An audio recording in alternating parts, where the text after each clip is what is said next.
Thank you so much, Lalisa. It's great to see all of you here. Happy New Year to everyone.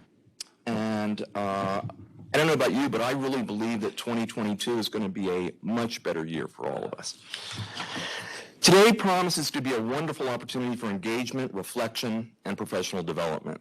And I'd like to begin by thanking Director of Faculty and Staff Development, Lalisa Williams, and all who worked with Lalisa to plan today's activities. We thank all the members of the College Service Day Planning Committee, and they include Anita Bell, Patricia Clay, Sharon Daughtry, Diana Galvez, Andrea Goodwin, Linda Guastini, Dr. Darrell Jones, Desiree McFarland, Karen McLaughlin, Carmen McGuire, Ken Maluski, Maria Lita Sarmiento, Willie Shire, and Dr. Burl Yearwood. It truly takes a village. Thank you all. It's also a pleasure to welcome our new employees who are going to be introduced shortly. Colleagues, welcome to our Hudson County Community College family. Today's a day of professional growth. It's also a day of celebration. We celebrate outstanding faculty and staff, including faculty who are recipients of the Philip Johnston Awards for Excellence in Teaching. And these faculty award recipients will be announced shortly. We also celebrate 24 faculty and staff who completed the rigorous fall certificate program offered by the Association of College and University Educators, or ACU. We celebrate new members of our community, and we celebrate our students. Today's theme, Reimagining Pathways to Student Success, couldn't be more relevant. On behalf of the entire Hudson County Community College family, it's my honor and pleasure to welcome Dr. Davis Jenkins as today's College Service Day keynote speaker. Dr. Jenkins, I'm sure you don't remember this, but a number of years ago when I was president of the Community College of Beaver County near Pittsburgh, you spent 2 days with Pennsylvania's community college presidents on our campus, and I've never forgotten that series of discussions. Dr. Jenkins is a wealth of knowledge, and he's research professor in education and social policy at Columbia University. He's senior research scholar at the Community College Research Center at Columbia.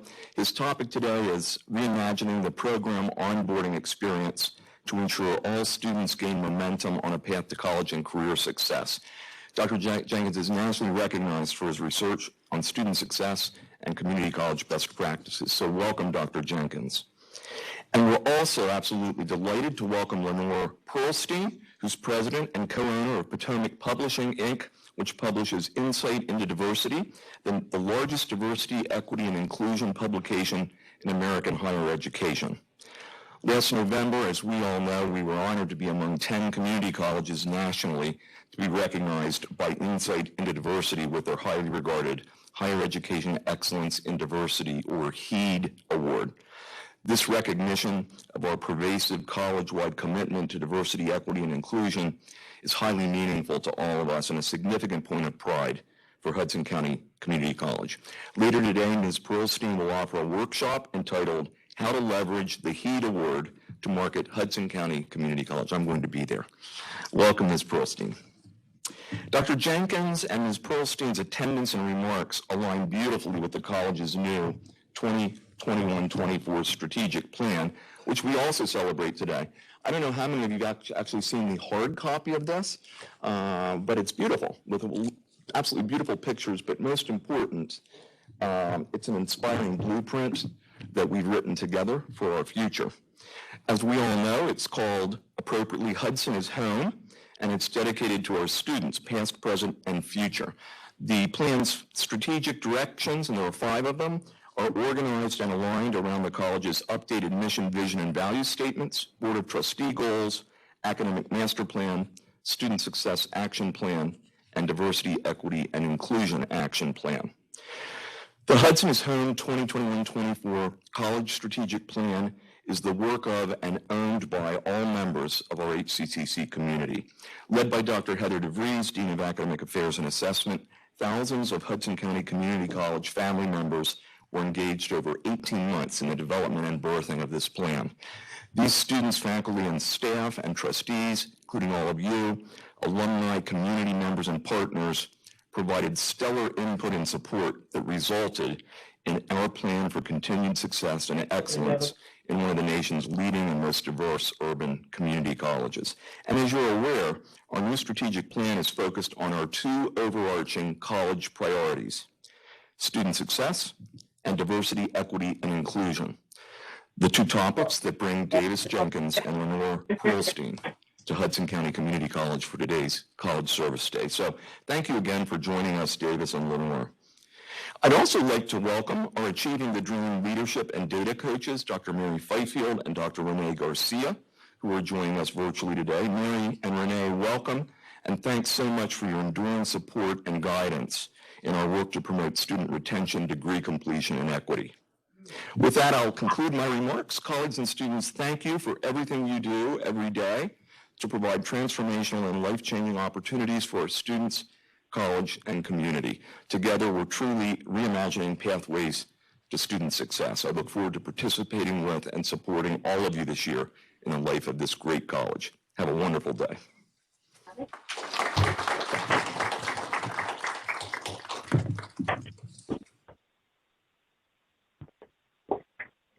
First, thank you for your comments, and I'm going to move this out of the frame. I don't know how it got here, but it sort of distorted the view. Good morning, everyone, and welcome to College Service Day. It is good to see you all, and I hope that their new year is off to a great start. I echo Chris's comments that today promises to be a wonderful event.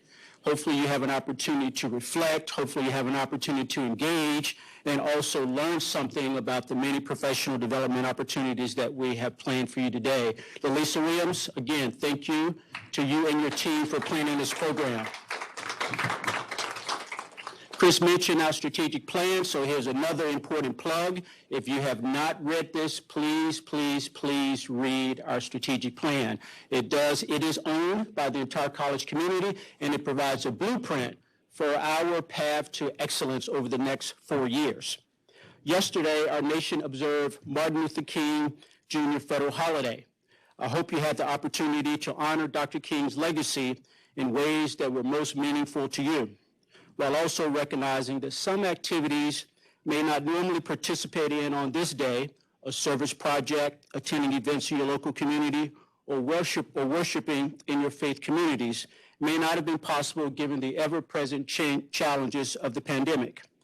I challenge each of you to begin or continue to work for racial justice, serve our communities, and advocate for others. Before I offer remarks about the Philip Johnston Awards for Teaching Excellence, I do want to share my deep gratitude for all that you're doing to help the college during these challenging and uncertain times. Since spring of 2020, seems like a while ago, right? Faculty and staff have been pivoting, adjusting, and working more diligent than ever to keep up with the ever-challenging times. The COVID-19 pandemic propelled higher education into uncharted waters with challenges impacting all sectors of our college. The pandemic forced us to recalibrate the way that we deliver value to our students while ensuring that faculty and staff have the necessary resources, training, and support they need to perform their jobs safely and effectively. While all employers have had to adjust how they live and work, I'm keenly aware of the challenges experienced by faculty. There continues to be elevated levels of stress and anxiety, psychological exhaustion, challenges with learning a lot of new technology rapidly, deterioration of work-life balance, especially for our female colleagues, and the need to handle not only your fears and trauma, but those of your students. I am deeply appreciative for the culture of care that is being displayed to help our community navigate the current chapter in the pandemic. While it is certainly not easy, if we continue to abide by public health measures, vaccinations, boosters, wearing our masks, and testing weekly if we are required to do so, medical health experts are hopeful we will see these cases shrink over the next few weeks or the next couple of months. Perhaps one day we can all say it is finally over. Colleagues, the administration hears and acknowledges the many difficulties that you are facing, and we will continue to strive to address them in quantifiable ways. Even during the twin pandemic, I am optimistic that higher education, and especially Hudson County Community College, will emerge stronger. I ask that each of you stay highly engaged in our decision-making processes and continue to help us build the boat even while we're deep in the water. If we do this, we will meet the ever-evolving needs of our community, no matter what the future may bring. Thank you for your attention this morning. Thank you. Now for the Philip Johnston Awards for Teaching Excellence. Once again, through the generosity of Philip Johnston, a former chair of our Foundation Board of Directors, we can acknowledge and award 2 outstanding faculty with this tremendous honor. Faculty are selected via nominations from their peers for their contributions in either of 2 categories this year. Category 1, Diversity, Equity, and Inclusion in the Classroom. The second category is Innovation in Instructional Technology. At this time, I would like to welcome and introduce our external evaluator for this year's Philip Johnston Awards for Teaching Excellence, Dr. Tamira Joshi. Dr. Joshi, thank you. Dr. Joshi serves as Provost and Senior Vice President at New Jersey City University. As an academic leader, she is deeply committed to transforming lives through access to academic excellence, and she is a champion of faculty and of students. She earned a PhD in art history from Indiana University with a focus on European modernism and specialization in early 20th century Russian art. Dr. Joshi has taught widely on 19th and 20th century American and European arts, as well as Russian art and culture. Colleagues, please join me in welcoming Dr. Tamira Joshi.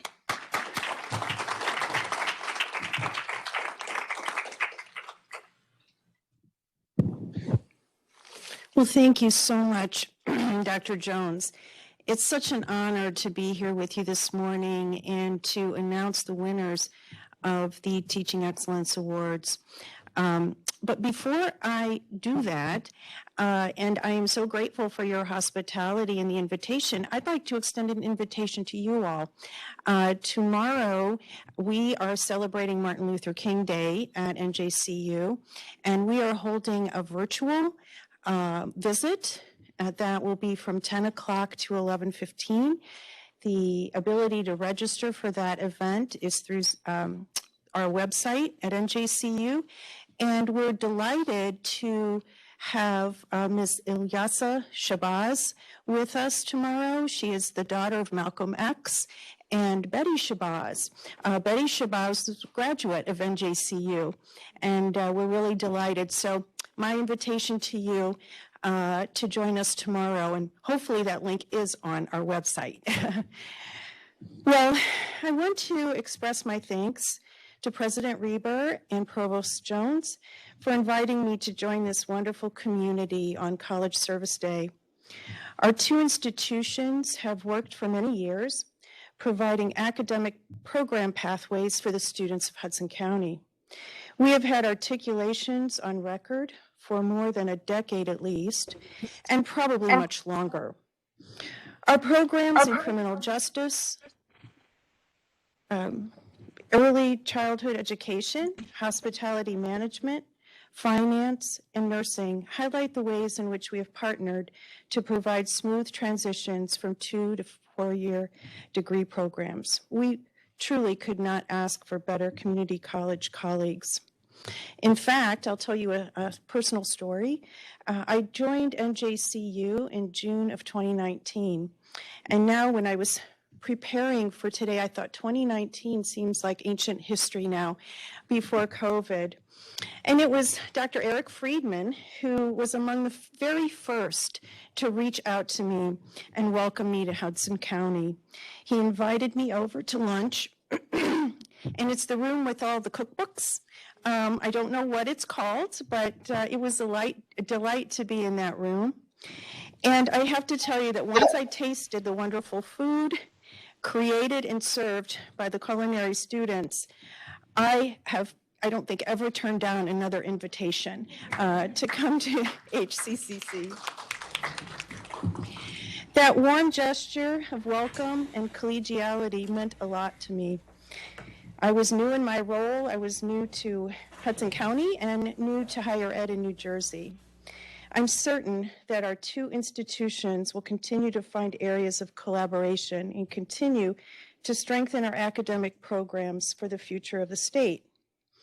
Public education is a core ingredient to the social mobility of our students, and it is what also led me, the daughter of immigrants and a first-gen student, to discover a level playing field of access and success.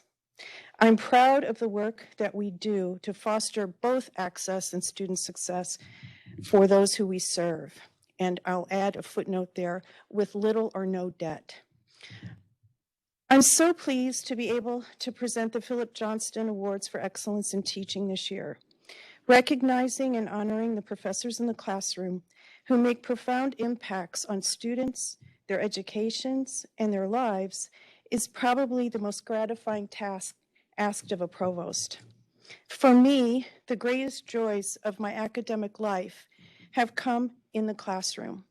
And I would venture to say that most administrators who began as faculty would say the same. Why we go over to the dark side, I really don't know anymore. But it's an interesting perspective to have from this side, but I wouldn't have traded those teaching years for anything. While reading through the nominations of several instructors at Hudson County, I was struck by the dedication and commitment reflected in the supporting materials. The palpable sense of selfless giving of one's time and expertise and paying it forward so that another person can learn and grow. And what is equally, if not more striking to me, are the countless tasks and hours spent that people don't see. Those emails you answer at 10 p.m. because you know that student needs an answer to that question. The makeup exam you give that requires you to sit through another exam period just for one student because whatever happened was beyond the student's control. The extended office hour that turns into a pep talk on life and on making it through the program. The long hours editing an essay or paper to show a student how to improve their writing. Sometimes that takes up to 2 hours for one paper, and you just hope that the student reads through all those remarks. I used to tell students, if you're going to throw it in the round file, do it when I'm gone out of the room. These are things that people don't generally see, but I do. Not because I have superhuman X-ray vision, but because I know from years of being in and out of the classroom. I know the labor-intensive hours it takes to be a good professor. So I'm very proud and very honored to bestow the Philip Johnston Awards in 2022 to two very deserving recipients. As Dr. Jones mentioned, or Dr. Reber mentioned, there are two themes this year: diversity, equity, and inclusion in the classroom, and faculty engagement, innovation in instructional technology. So before I announce the winners, I also want to recognize every single faculty member in this institution. After March 2020, lives were upended, and that includes faculty lives. It's been remarkable. I find it heroic what faculty did to pivot, to transform their teaching, to make sure that instructional continuity was maintained. Honestly, I'm awed by it. And just to sort of torture myself, I taught an orientation to college class. It's a 1-credit course we have at NJCU. I taught it in fall 2020 through Zoom, and it was miserable. It was nothing like I'd ever done before. And it was an eye-opener, and I empathized with all our faculty who had to make very difficult choices in their teaching methods. So I applaud you all. Every single faculty member deserves recognition.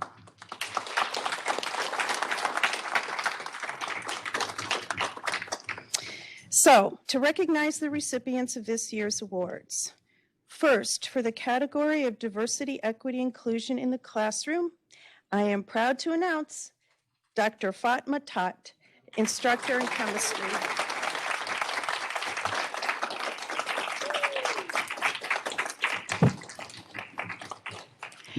Dr. Tott joined HCCC, he's just joined me here, in fall 2018, in the STEM division, teaching organic chemistry, college chemistry, and introduction to chemistry. Having earned a PhD in organic chemistry from Karolis University in Turkey, she was appointed as a postdoc in the Department of Organic Chemistry at NYU and also in the Department of Chemistry and Cell Biology at Rockefeller University. Dr. Tott serves as site coordinator of the Garden State STEM Scholarship. Among her many activities, she serves on the Curriculum and Instruction Committee, advises the Environmental Club, is activity leader for the Girls in Technology Symposium, and co-chairs the Academic Senate Committee, among several other groups. She is described by peers and students as a source of inspiration, and I'd like to quote one student. "Thank you so very much for everything that you've done for me. Your words of inspiration will never leave me, nor will the organic chemistry lessons. Thank you from the bottom of my heart for seeing something that I didn't see in myself and believing in me when I couldn't. Thank you for inspiring me. Thank you for being an awesome professor and even more of an amazing person." Congratulations.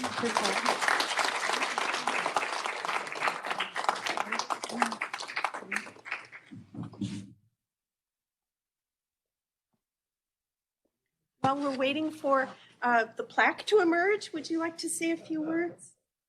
I am so honored to receive this award. It means a lot to me. Thank you so much for your support.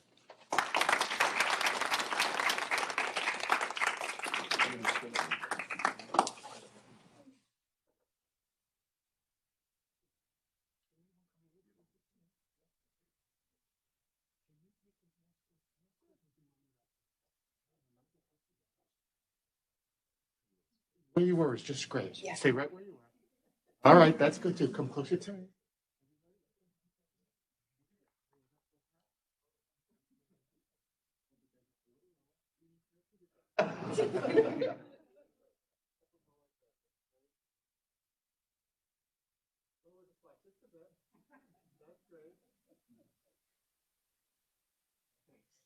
How about a standing ovation for Dr. Todd?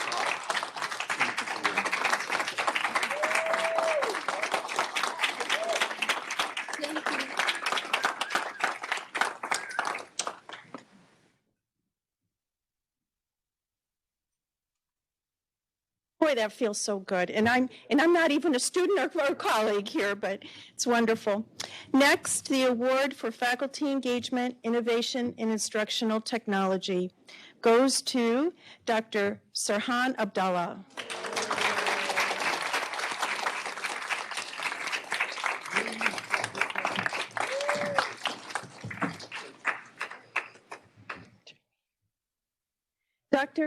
Congratulations. Dr. Abdullah joined Hudson County Community College in 2015 as a tenure track instructor of health sciences and was tenured in 2020. After earning a Doctor of Medicine degree from Avalon University, Dr. Abdullah went on to earn a master's in educational technology from Ramapo College. With several professional certifications in health safety, he has chaired and co-chaired a multitude of college committees, including Standard 4 of the Middle State Self-Study, the Assessment Committee, the Development and Planning Committee, the Online Learning Advisory Committee, and the Return to Campus Task Force. Dr. Abdullah is being recognized for his efforts in working with the Center for Online Learning to create excellent learning experiences for students during COVID. He has led workshops on technologies and tools that enhance student engagement during these challenging times. Not an easy feat at all. According to his nominator, during these difficult times of COVID, quote, Dr. Abdullah has spent endless hours working to improve the dynamics of teaching, implementing numerous tools to ensure that students get the very best learning experiences, end quote. Congratulations, Dr. Abdullah.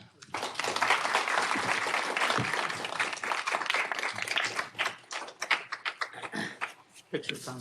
Yes.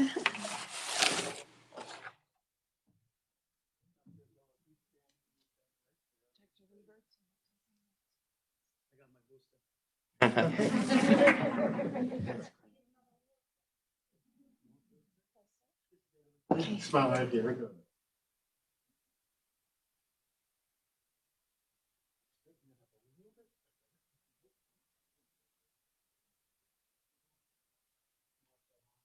Wow.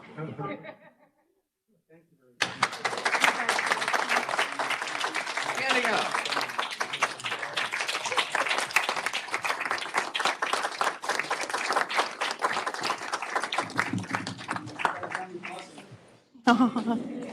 Congratulations again. Thank you.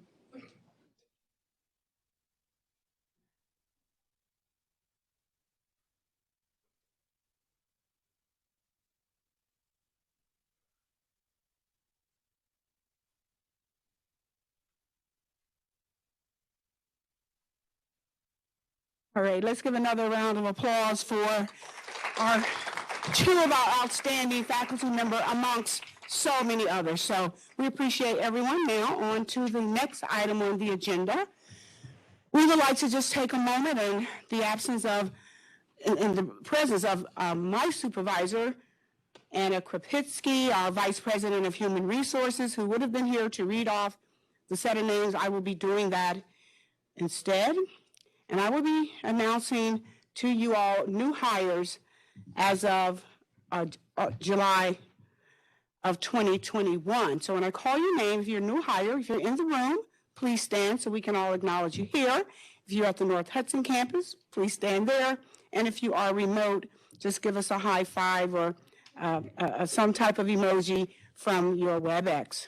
So the first name I want to read off and welcome, new employee, is Samantha Sabalo. Samantha Sabalo. Tamara, yes, Tamara, welcome. Tamara E. Williams. Hamza Salim. Tahir M. Ahmed. Janet J. Chavez.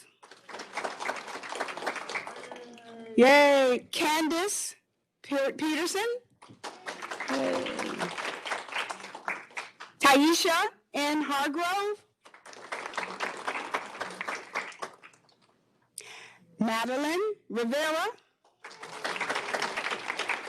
Hey, Madeline.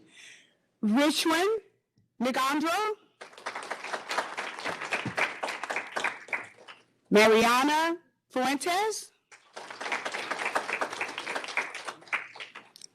Michelle L. DeLafleur.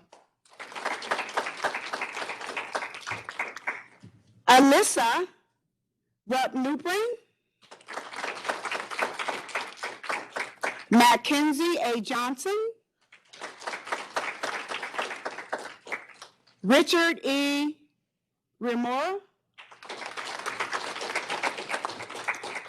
Elizabeth M. Ryan. Matthew LeBrake. Omar Magdi Hamza. Anita K. Bell. John S. Chisholm. Molly S. Delaney. Kirsten C. Gordon. Brian Lewis Rebes. Brian, stand up. We see you back there. Working the technology. Ashley M. Shaw. Iman Ziha. If there's any new employee that your name did not make it to our list, would you please stand now and announce yourself? If you are recently hired and I did mention your name, please. Okay, all right, full-time, okay. And now, just so to be sure, we didn't call out names of individuals that were not full-time. So We just called the names up. You could be a new hire and part-time, but those names we didn't call this time around. Maybe we'll get to that next time. So again, we welcome all of you. If you are in the building at 3 o'clock, we will have a little welcome reception on the 5th floor at 3 o'clock for all the new employees. We have a little gift for you. Thank you. And now we'll go on to the next item on the agenda. That is, I believe that. Okay.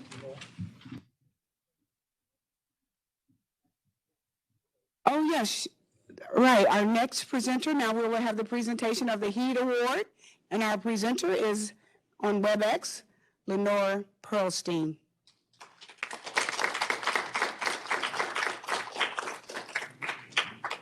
Good morning, everybody. I assume that you can see me and hear me. I could just get a couple of nods. Okay, great, great. So thank you for the introduction. I'm sorry I couldn't be there in person with you today, but I am thrilled to be here with you to present our HEAT Award. I am the publisher and owner of Insight into Diversity magazine. For those of you who aren't familiar with us, we are the largest and oldest diversity and inclusion magazine in higher education today. So back in 2012, I realized that so many colleges and universities were really doing exceptional work in diversity and inclusion, yet no one was really recognizing their accomplishments. So I created the Insight into Diversity Higher Education Excellence and Diversity Award, or as we call it, the HEAT Award. So we just celebrated our 10th year of accepting applications for this award. This is the only application-based national award for colleges and universities that really show an outstanding commitment to diversity and inclusion throughout their campus. The HEAT Award application is extremely comprehensive. The questions we ask relate to recruitment and retention programs for underrepresented students and employees, best practices for DEI, leadership support, and many other aspects of campus diversity and inclusion. In 2021, we received a record number of applications, just as we do every year, at nearly 300, and we selected 102 institutions as HEAT Award winners. Hudson County Community College is one of these institutions. Just to let you know what a tremendous accomplishment this is for all of you, you are one of only 9 community colleges nationwide, one of 3 schools in New Jersey, and the only community college in New Jersey to be named a HEAT Award a winner last year. Awesome. So why do we select your school? The diversity of your students, leadership, faculty, and even members of your board of trustees was a standout to our committee. Your early college program, DEI student passport program, and even the hiring of an inaugural vice president for DEI also were seen as huge accomplishments compared to other community colleges around the country. Being recognized for your diversity and inclusion accomplishments is the result of the dedication and time of many people across your campus. And I know you've been giving awards for diversity and inclusion, so I also want to congratulate each of those folks. I know I wouldn't be presenting this award to you today without the support of President Reber. I personally know how dedicated he is because he's the first college president over the past 10 years to submit a HEAT Award application. So he definitely gets an A+ for his effort, and I want to sincerely thank him personally for doing this. Our staff knows that this work can be difficult at times and may not always be recognized or appreciated. But please know that many of you are making an impact and helping to level the playing field for so many underrepresented students. You've given many of them the opportunity not only to enroll at HCC, but you're leading them down the path to be global leaders in whatever career they choose. Every student should be given the opportunity to be a superstar, and every employee should feel welcomed, be respected, and want to have a long and prosperous career at HCCC. So please keep up the amazing work you are doing. Now you are a nationally recognized community college, so consider yourself a role model for the other 2,000 peers of yours around the country. And so on behalf of the entire staff of Insight into Diversity magazine, we offer our sincerest congratulations to Dr. Reber and to everyone at HCC on being named a 2021 HEAT Award institution. So congratulations to all of you.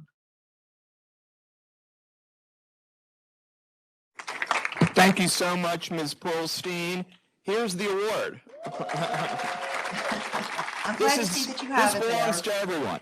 Thank you. Thank you.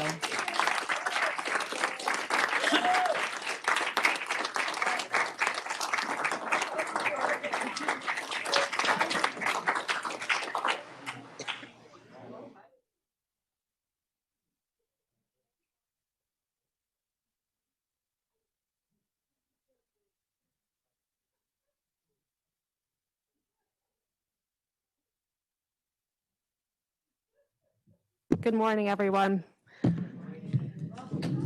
I am Heather DeVries, and I am going to take this opportunity just to provide a brief update on our 2021-2024 College Strategic Plan. Dr. Jones and Dr. Reber each gave a plug for it, so I just wanted to take this opportunity to share some updates.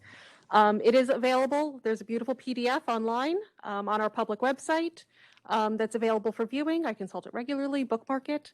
Otherwise, there are hard copies. They've been circulated. I think each office on campus at this point has at least a few hard copies for reference purposes. If your office does not have any hard copies and would like one, please feel free to contact me. Otherwise, good, okay. The board approved the college's new 21-24 strategic plan back in September.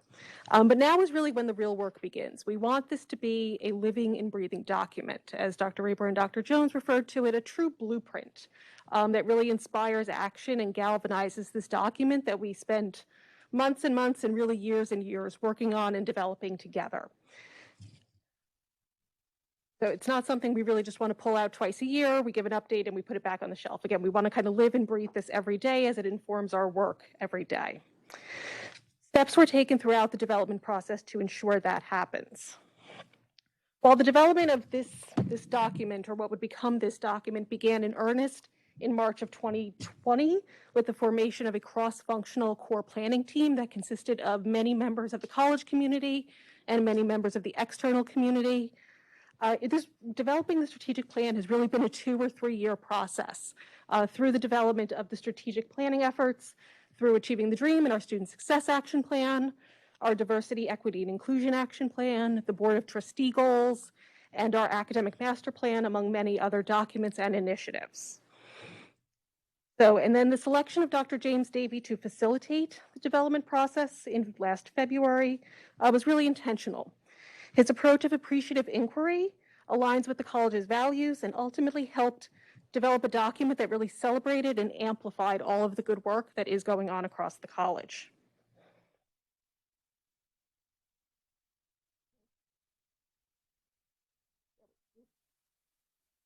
Really, what did I do?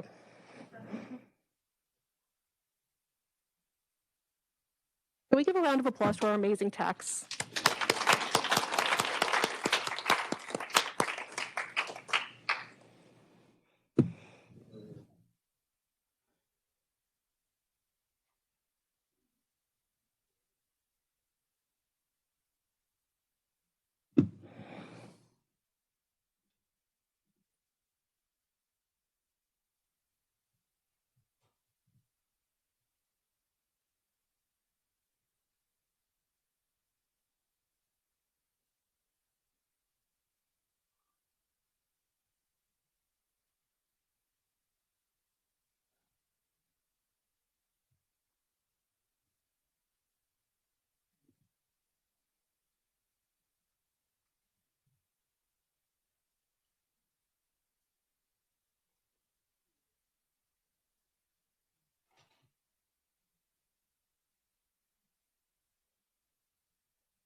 There we go.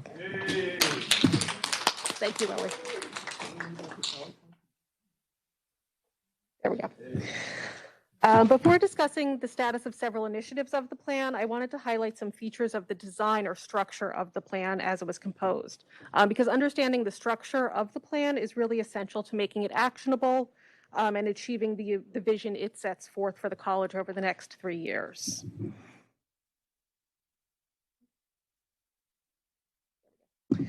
As Dr. Reber highlighted previously, the plan consists of 5 strategic directions, which really align with our ongoing work in areas of student success, diversity, equity, and inclusion, professional development, alignment with workforce and community needs, and the development of facilities and technologies across campus.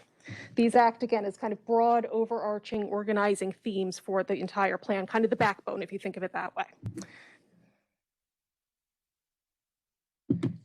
Nested within each of the 5 strategic directions are several strategic initiatives. These strategic initiatives are specific and help realize the vision of the strategic direction. There are 18 of these overall, which is no small number, but is really a testament to so much of the good work and dedication and engagement that is going on across campus.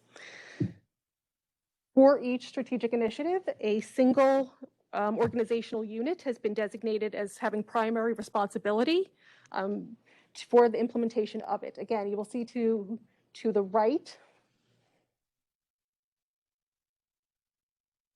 You will see to the right when you either pick up your hard copy, consult a hard copy, or look at it in the PDF online, that there are a number of other internal constituencies that are really essential to making this work happen, as well as other external constituencies as well. And then finally, each strategic initiative has associated action steps with specific timeline and specific metrics. I mean, this is really a great benefit and something that wasn't as firm or as clear in our previous strategic plan.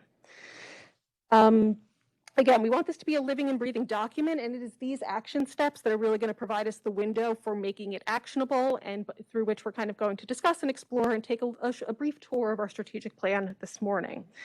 I wanted to bring your attention to some of the ongoing work first.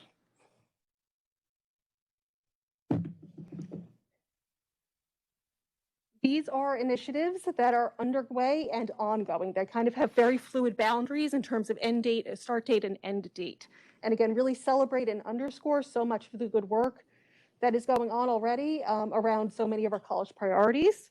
Again, this is not an exhaustive list. There are other points of alignment as well. For example, experiential learning is a key feature of the academic master plan, and a lot of that is illuminated in an appendix at the back of the strategic plan document. From this slide, we do really see how it aligns not only with the college's overarching priority, but again, really celebrates and amplifies the work we're already doing. This slide provides an update on our progress and further underscores, again, that alignment that we've been talking so much about. 2.1, Initiative 2, Action Step 1, Initiative 4, Action Step 3, and Initiative 6, Action Step 2, all reflect our Campus Works engagement. I know many of you have been pulled into meetings throughout November and December, either through John Scanlon and institutional research, through Sheila Dinan's area with advisement, or through Anna Krupitsky and HR. We have 3 different tracks of engagement with Campus Works. And that work remains ongoing, and I think we're going to start seeing some reports and some action steps from them fairly soon. Strategic Initiative 9, Action Step 2, talks about and really celebrates our commitment to pathways. We recently hired, I think back over the summer, she started in October, Jennifer Valkersel, our Director of Transfer Pathways, who has been such a wonderful addition to our team. And also our recent participation or selection to participate in the ACCT's non-credit to credit alignment lab, which again is really celebrating and giving us an extra little nudge on work we're already doing. Finally, Initiative 13, Action Step 1, links to our engagement with the JED Foundation. Again, I know some have been very closely tied to that work and our commitment to really prioritizing students' mental health and wellness. I'm pleased to share that we are on track with these action steps, and both Initiative 7, Action Step 1, and Initiative 2, Action Step 1 are complete, with others having completion dates of spring 2022, and those are in progress. So some early wins. At the other end of the spectrum are those action steps that are set to begin this semester. In particular, our focus will be on certain action steps within initiatives 2, 7, and 15, because they have end dates of summer or fall. So our focus and our priorities will be most immediately on those 3. This slide really illustrates so beautifully how this work extends into and reaches into every corner of the college, that it is really, again, our shared document. It belongs to all of us, as we see, again, a number of functional areas represented in the work that will be occurring or starting in earnest this spring. Finally, for next steps, I will be working with the leaders of the organizational units responsible for the strategic initiatives to further identify and codify those points of alignment for each strategic initiative. I think that will make reporting out on this and really celebrating our wins with the strategic plan down the road easier. Identifying leading and lagging indicators, as was a recommendation of our Achieving the Dream data coach, Dr. Renee Garcia. And then developing a dashboard as well, so we can really kind of keep an eye on those leading indicators once identified. There will be a meeting in the coming weeks to determine the specific action steps from the previous slide, with either an end date or a begin date of spring 2022. And again, how we want to kind of maintain that cadence of accountability with those, because we all know the semester starts and we blink. We're at midterms and we blink again and the semester's over. So we really want to keep a close eye on that work.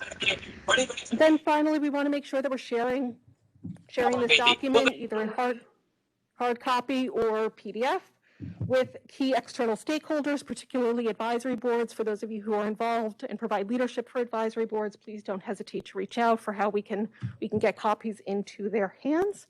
Otherwise, stay tuned for additional communication, and thank you so much for your time this morning.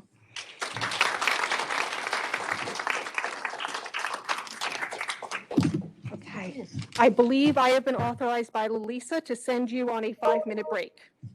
Lalisa, what time are they due back here? 5 minutes.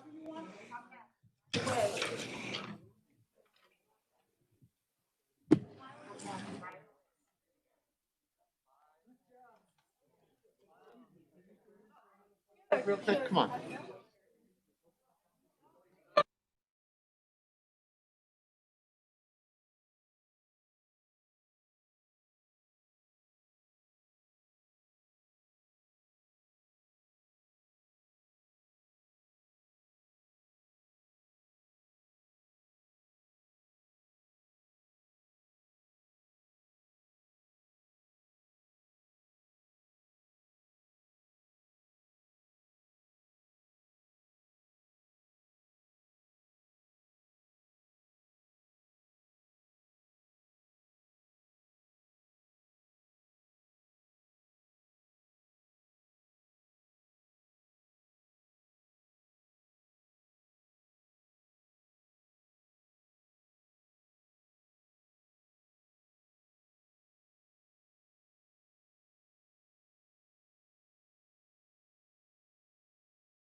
This is so exciting to see everyone interacting, networking, and just what we want you all to do. We appreciate you. Many of your colleagues are here in the room that you may haven't had an opportunity to speak to yet. You haven't had that meeting with them yet on WebEx. And so you're taking the opportunity to meet with them now, and that's great and that's wonderful. We're so excited that we have one of the employees from New Jersey City University, where many of us here are part of the Community College Leadership Doctoral Program, and I see them chatting it up. So we're waiting for others to get in the room before we get started. The break is now officially over.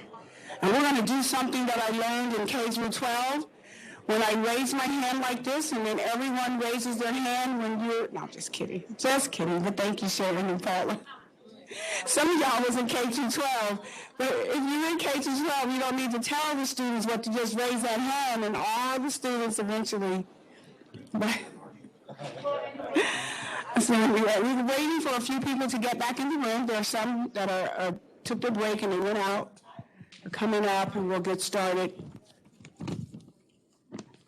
So we're just so thankful that everyone was able to make it to your destinations or wherever you are today, that you were able to make it there safe and warm. We ask that you all just keep, looking out for and lifting up in thoughts for those individuals that for whatever reason couldn't be here today for various reasons. For those that are watching via WebEx, we welcome you back. For those that are at the North Hudson campus, earlier I did say in 703, but I think you're actually in 404. Again, for those of you who have been here at the college longer than 4 years, you recognize the significant growth of this college, the very fact that we can be in this room, at that campus, remote, anywhere is amazing. We should give a round of applause for this college, our Information Technology Services team, and our president, and all of you who passed on the word, so we appreciate the growth. And so to highlight another one of our amazing growth areas here at the college, the next two people that are going to come to the mic, to the podium, they are going to recognize a professional development program that is about teaching excellence for all that are educators. So if you're an educator right now, we need you to stand to your feet just for a show. If you're an educator at Hudson County Community College, would you please stand? So we can just look around the room and see how many, that's faculty, adjunct faculty, advisors, recruiters, all of us, everybody really should be standing, but because we're all educators, that was a trick question. Some of y'all got it. But anyway, so Dr. Paula Roberson and Sharon Daughtry, I'm going to turn it over to them, and they're going to tell you all about their fabulous program. Good morning, everyone. It's good to see all of you. While we're waiting for everyone to turn their cameras back on, I'm going to share with you some updates about the Center for Teaching, Learning, and Innovation. To begin with, on February 14th through the 17th, we will have Technology Integration Week in collaboration with the Center of Online Learning, Information Technology, the CTLI, and the library. Members of our community will share pedagogical integration of technology as we use it here to facilitate our workday and in our offices. On March 25th through the 21st through the 25th, the Office of Faculty and Staff Professional Development and the CTLI will collaborate to pursue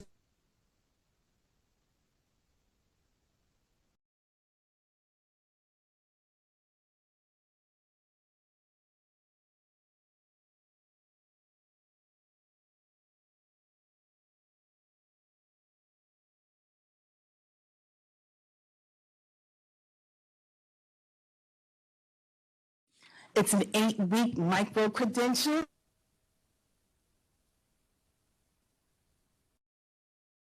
managing the impact of biases, reducing microaggressions in the learning environment, addressing imposter phenomena and stereotype threats, creating inclusive learning environments, and designing equity-centered courses that will begin today. It will end April 3rd. April 4th begins designing student-centered learning, and that will end on May 23rd, and those applications are now available. So once everybody gets their camera back on, I'm going to ask Sharon Daughtry to come join me as we recognize our Association of College and University Educators, a year-long advanced credential they have earned today.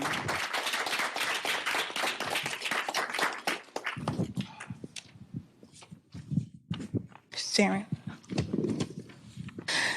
These faculty members have recently completed a year-long rigorous and thorough comprehensive course offered by the Association of College and University Educators, otherwise known as AQ. This nationally recognized and accredited credential and organization specializes in the professional development of college faculty.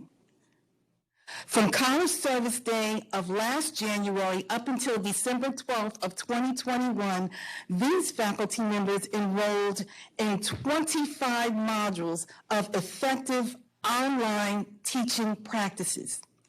Each module required 2 to 3 hours per week of dedicated engagement for optimal learning. Individually, these faculty members have dedicated 50 to 75 hours of their personal time to learning for improvement in their practice and to increase student persistence and retention. That is equivalent in totality for the entire cohort, 1,600 to 1,800 hours in totality. That is in addition to the 1,600 and 1,800 hours earned by the first cohort. Please give your colleagues a hand. They worked very hard.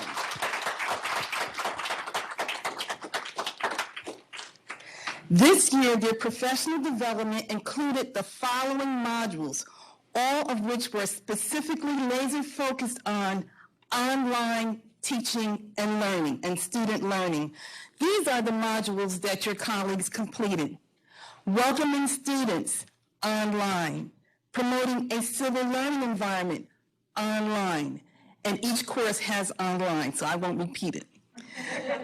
Engaging underprepared students, helping students persist, embracing diversity, checking for student understanding, providing useful feedback, developing effective modules and micro-lectures, teaching powerful note-taking, using groups to ensure active learning, using the active learning cycle, planning effective discussions, facilitating engaging discussions, motivating students, providing clear directions and explanations, integrating visualization tools, using data and feedback to improve online teaching, using advanced questioning, developing self-directed online learners, establishing powerful learning outcomes,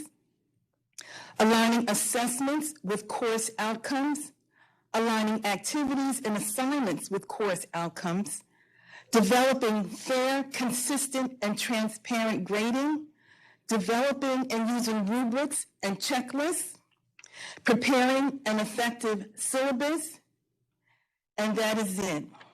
As you can see, this is an extremely comprehensive program for online teaching and learning.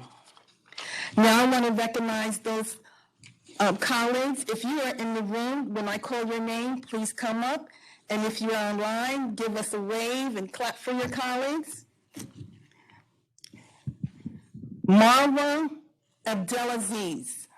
Adjunct, English and ESL. Melanie Alberto.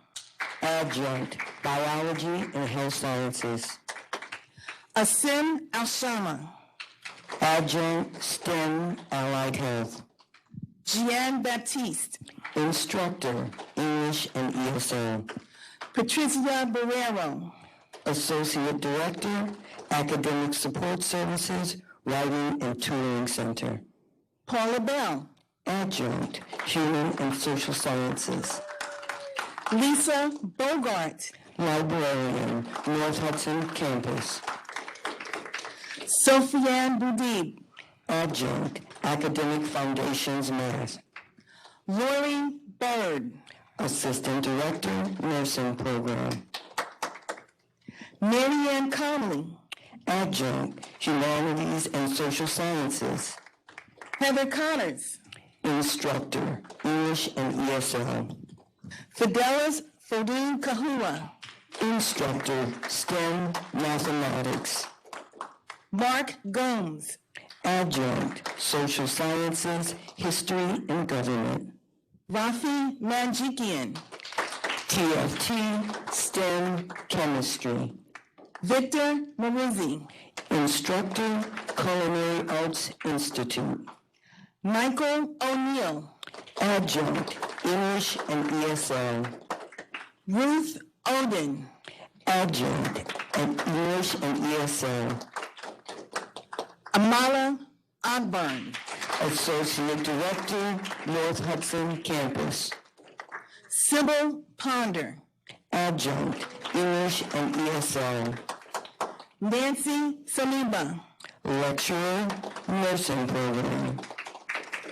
Nakia Santos, Admission Recruiter, Enrollment Services. Abdul Rahman Saseng, Adjunct, Health, Science and Technology, STEM, Healthcare Management. Angelo Soto, Adjunct, Continuing Education. And our last participant, Fatma Tat, Instructor, STEM, Chemistry.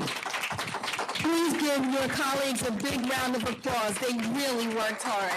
Thank you.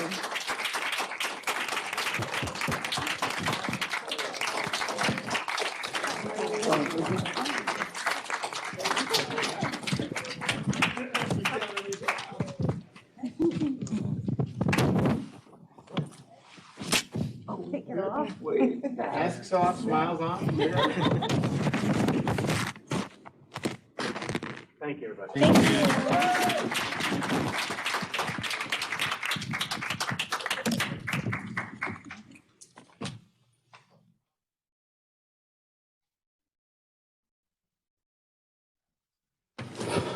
Dr. Roberson, thank you for your continued efforts in leading all that you do with the Center for Teaching, Learning, and Innovation, in particular the efforts with AQ. Thank you very much.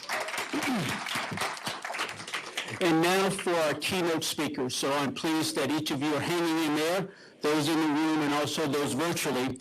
About a year ago, Chris challenged some of us to broaden our scope as it relates to keynote speakers for events like College Service Day and our convocation. And he said, Darryl, it would be wonderful if we can identify a resource from the Community College Research Center.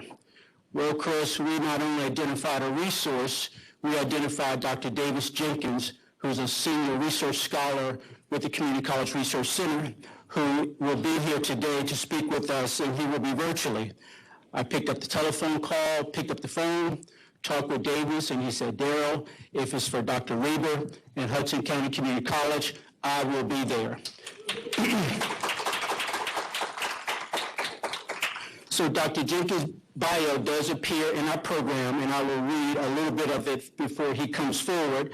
So Davis Jenkins, Senior Research Scholar at the Community College Research Center at Teachers College, Columbia University. Today we'll discuss how community colleges across the country are redesigning the new student experience as part of the larger college guided pathways returns to ensure that all students are helped to explore career and academic options, connect with faculty, students, and others with similar interest, and develop early momentum on a program pathway aligned with their educational and career aspirations. Sounds pretty much what we're doing with our strategic plan, Achieving the Dream, and our academic master plan. Dr. Jenkins earned a PhD in public policy analysis from Carnegie Mellon University and a Bachelor of Religion from Princeton University. Colleagues, please join me in welcoming Dr. Davis Jenkins.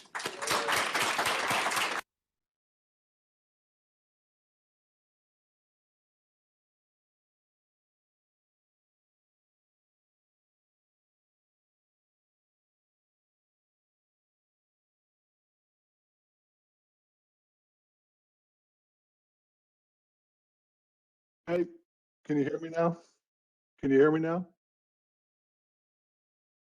Give me a thumbs up if you can hear me.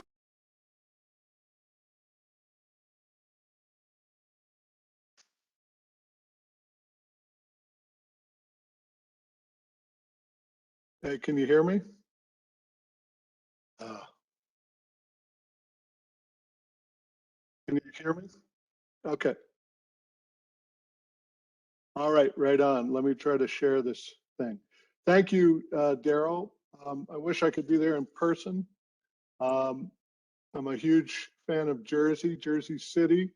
In particular, I lived there in the 80s, down by what used to be the Palmolive factory.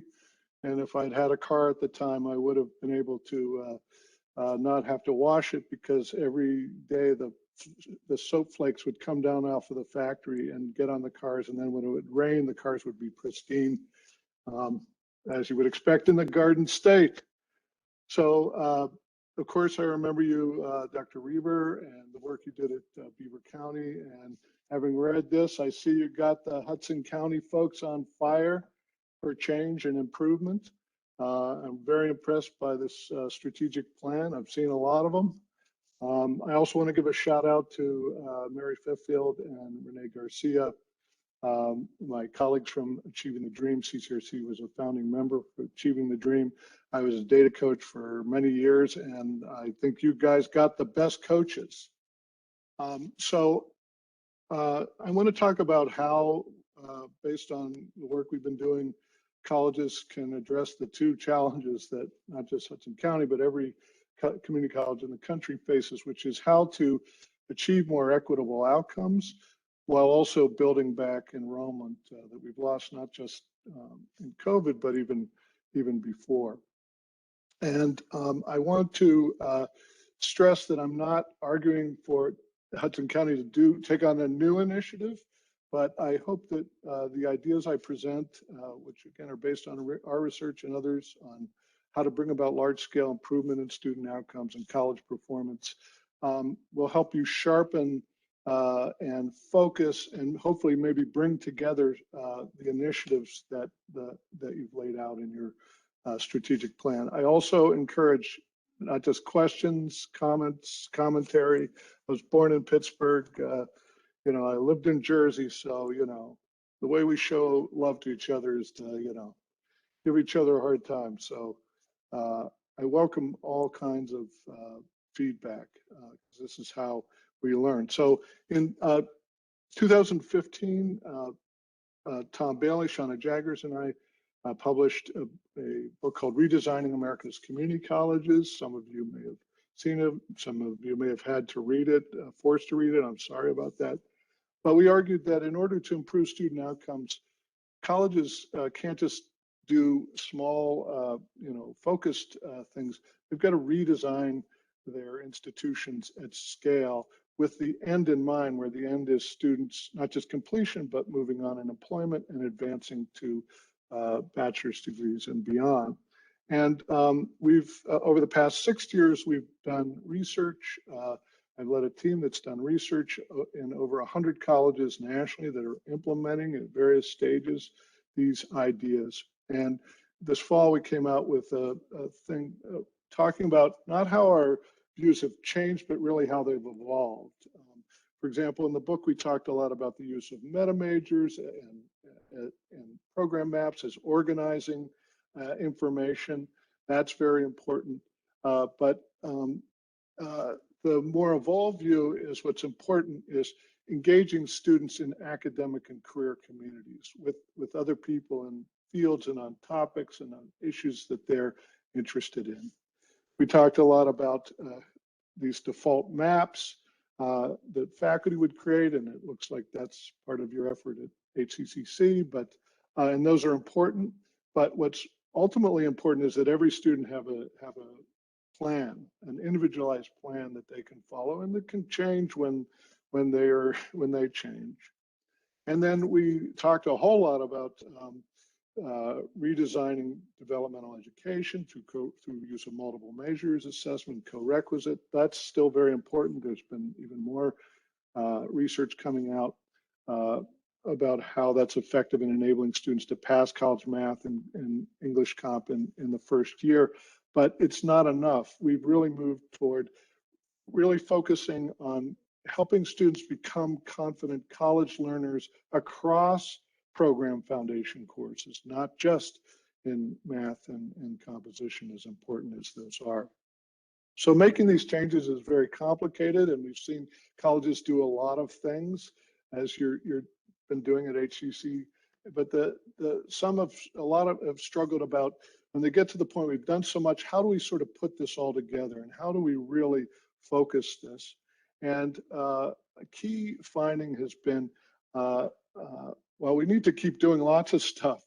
A way to really focus this is to focus on the experience of students coming into your college, whether they're coming, for the first time to college, whether they're returning. I know you've got many different stories coming in. That's the beauty of community colleges. But as they come into the college, think about reimagining the onboarding process. And I'll talk about a framework that we like to think about, and that colleges found intuitive to think about in doing that reimagining process. The process of helping students explore interests and find their peeps and get a direction and get on a plan in a program of study. So why focus on program onboarding? We've done a lot of research, others done a lot of research, that students who gain early momentum in a program are substantially more likely to complete and transfer successfully. It's not just earning a substantial number of credits or passing gateway courses, but taking key foundation courses in a program of study, taking and passing and mastering those. And those tend to be the hard, accounting 101, anatomy and physiology, bio 101, American Civilization 101, the courses that require you to think and solve problems, and that they're hard. And these courses stand as barriers not just to to getting a college degree, but if students can master learning and become confident learners in these hard subjects, they can do anything. They can have the confidence to do anything. And we found that this academic momentum is actually has extra benefits for students of color and low-income students. The same students who we also often say, well, you should take your time. You've got a weak high school education. You've been out for a long time. You should take your time and maybe take some remedial courses. That's not what the research suggests. The research suggests that if students are provided, that underserved students are provided with the right source supports, they can, and they help to gain momentum, they just rocket, even as much as any other students. The problem is too few students of color, too few low-income students, too few first-gen get that momentum. In fact, too many are out of there by the end of theirs, by the beginning of the second year after they entered. This is the IPED's information for HCC compared to the community college average of the year 1 to year 2 retention for full-time students.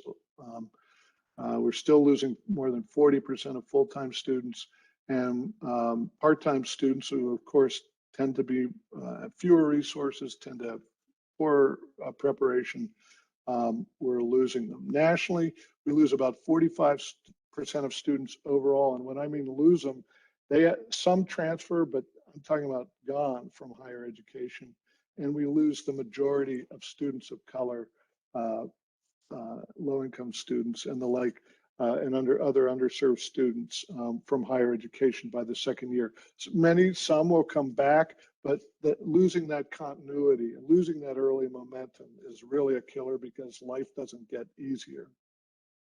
Our colleague Julie Wang at University of Wisconsin has done important work on early momentum. She looked at students intending to transfer in STEM, and I know you have strong STEM programs and STEM outcomes.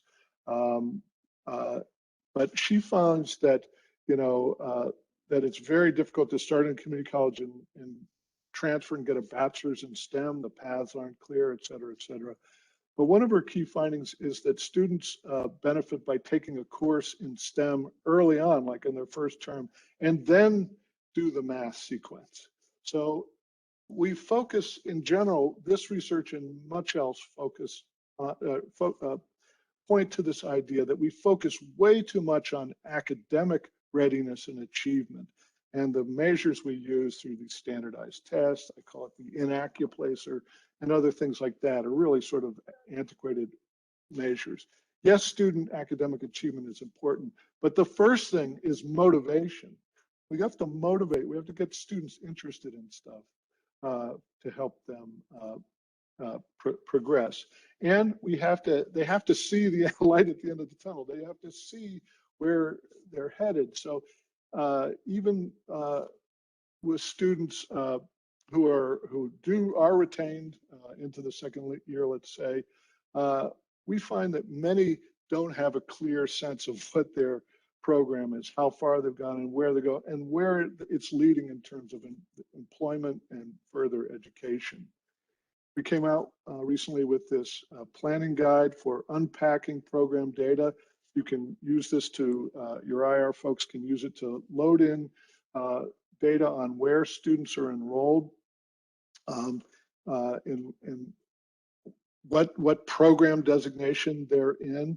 And we categorize programs by workforce programs or CTE programs that lead to jobs of different wages, and then structured transfer programs, which are more like a pre-major program, a program that is intentionally designed to enable you to transfer in STEM or in, let's say, biology or in criminal justice or in teaching or what have you.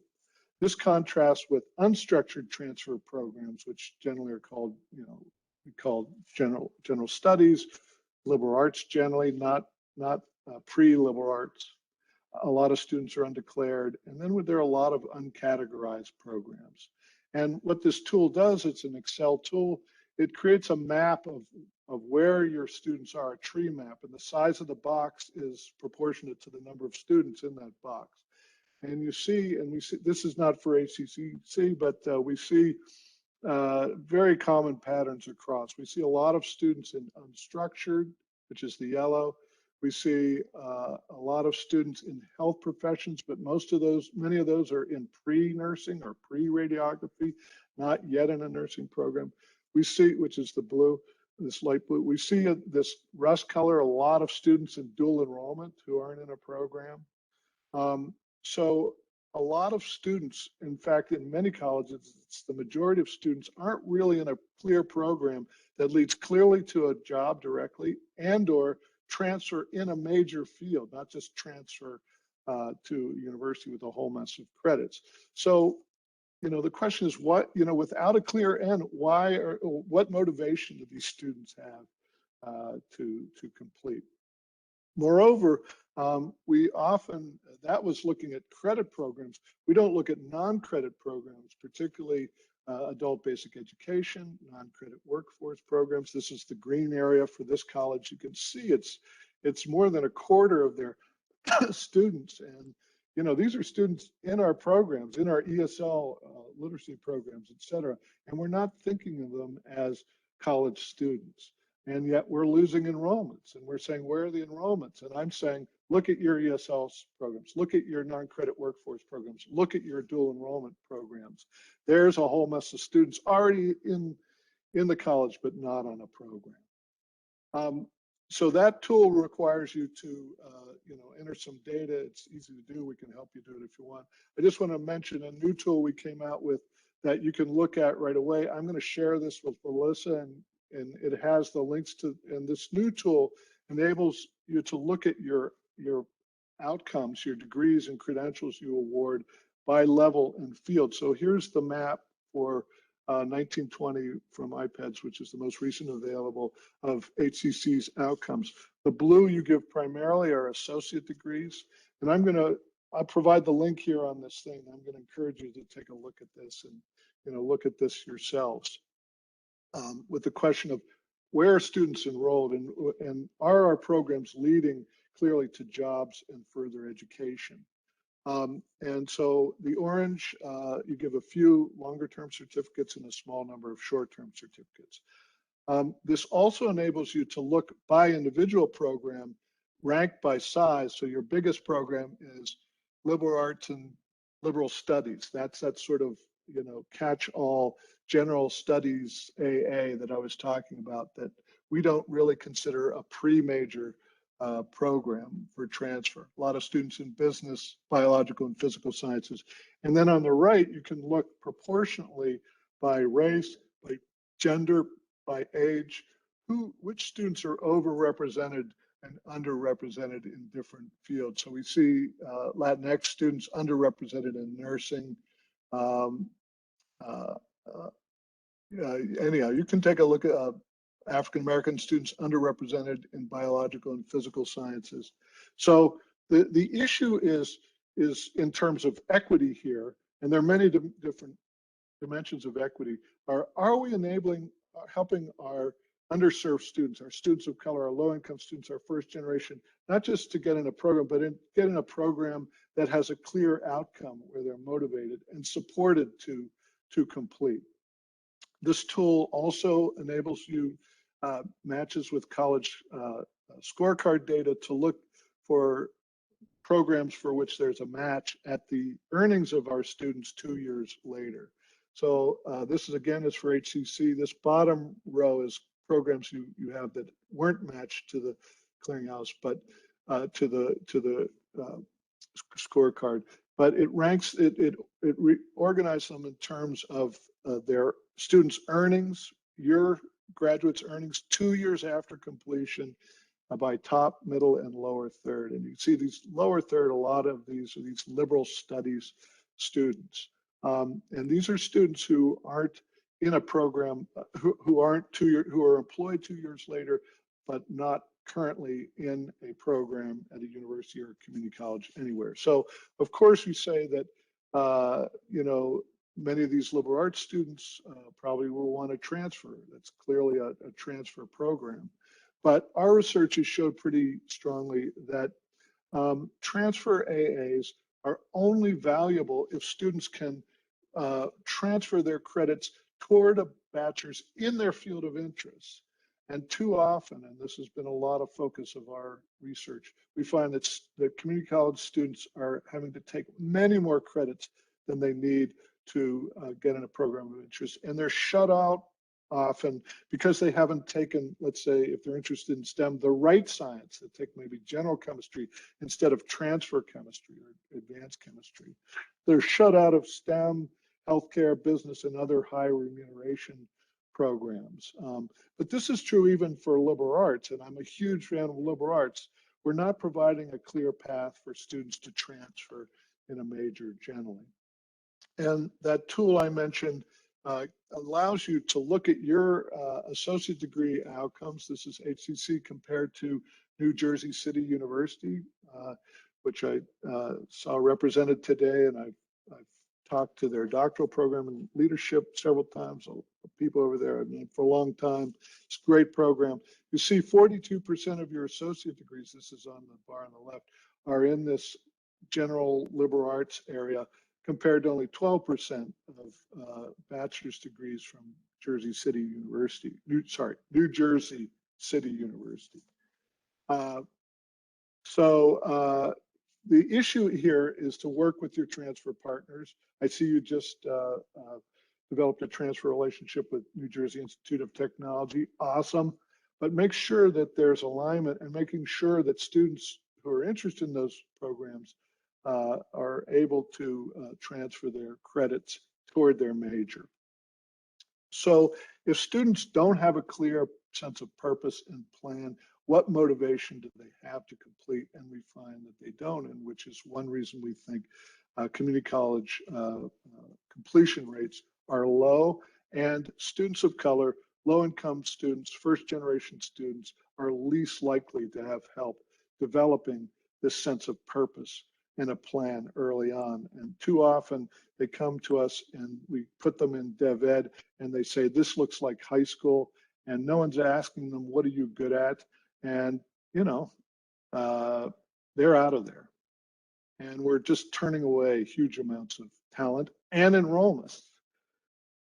So the question is, how can we ensure that all entering students, but particularly those that don't have strong social capital, have not been well served by our education system today, are helped to explore their interests, get excited about a direction, motivation here, and build momentum in a program of study aligned with their interests, strengths, and aspirations.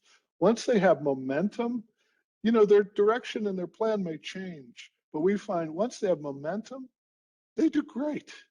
But it's, you know, we've got to help them get that motivation and that momentum. So I want you to reflect for a minute. You can put this in the chat if you're online, but think about it. How did you choose your college major? Maybe just take a minute, you know, for the folks on site, you know, to talk to the neighbor next to you if you're close enough. You know, what experiences were most meaningful for you?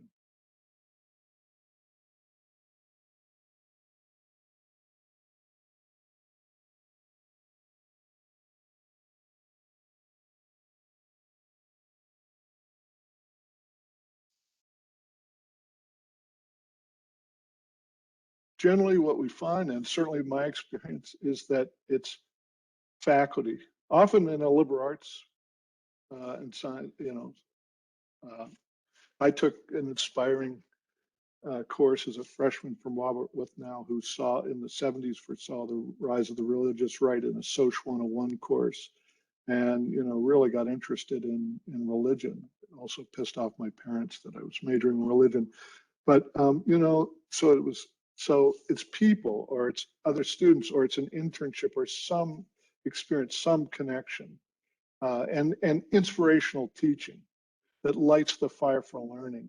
That really, I think, for most of us who, you know, were able to find our way. And when we talk to students about, you know, incoming community college students about, you know, what is it they want during onboarding, these are the kinds of things they say. They want help exploring academic and career interests. They want information on programs of field of interest. But the big one is they want opportunities to interact with faculty, new and current students, and others who share similar academic and career interests. They want to take an interesting course in the first term.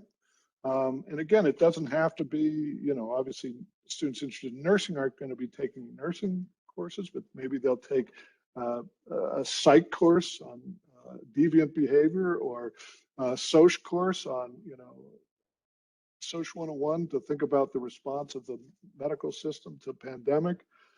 And then help developing a plan. They want to have a plan. This plus a lot of our research has led us to this idea of that in order to achieve more equitable outcomes and recruit and retain more students, colleges need to ensure that every student has a program onboarding experience that are shaped by these research-based principles, which we call ask, connect, inspire, and plan. And I'll go through those, you know, now what this looks like. These are design principles meant to be implemented at scale, but they're going to be implemented in different ways for different types of students, and frankly, maybe in different fields.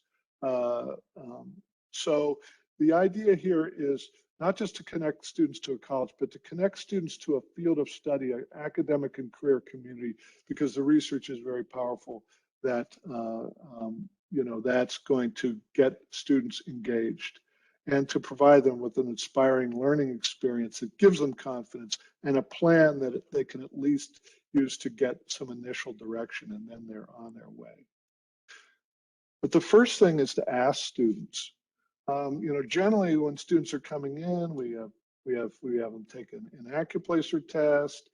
We have them orientation to the college. We're focused on orient them to the first term curriculum, to the first term classes, but all of which are important. But students we need to ask students, what is it you're interested in? What are you good at? And here we can do career assessments and the like. That's important. But really, we need to have this conversation with students. And this can take many forms in terms of intake assessments, career assessments, advising for undecided students, helping high school and even middle school students not choose a major, but begin to think about what they're good at.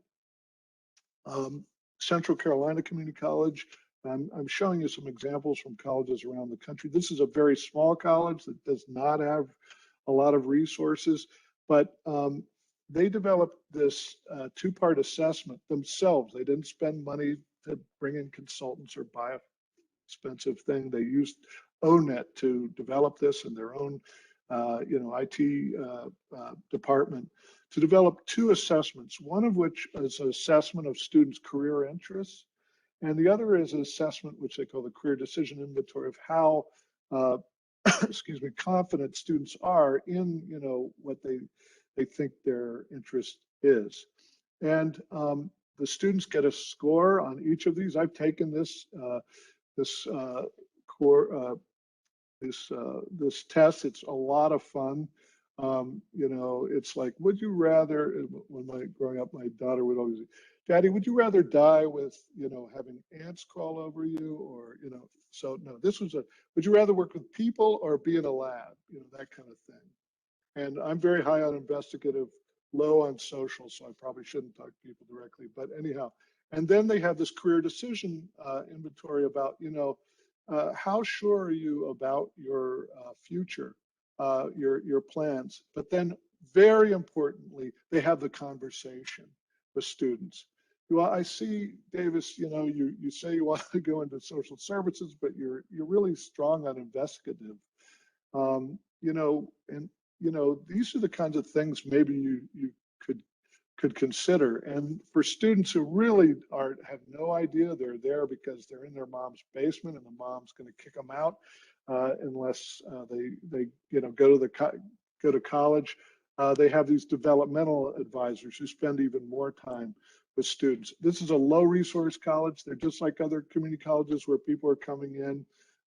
Students are flooding in, especially in August and the start of the terms.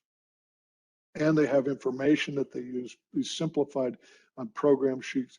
Davis, I don't know if you know anything about laser and photonics, but a lot of our employers locally are looking for people who have these skills. You can get an associate degree, but we also align with NJIT, I'm making this up, to get a bachelor's degree.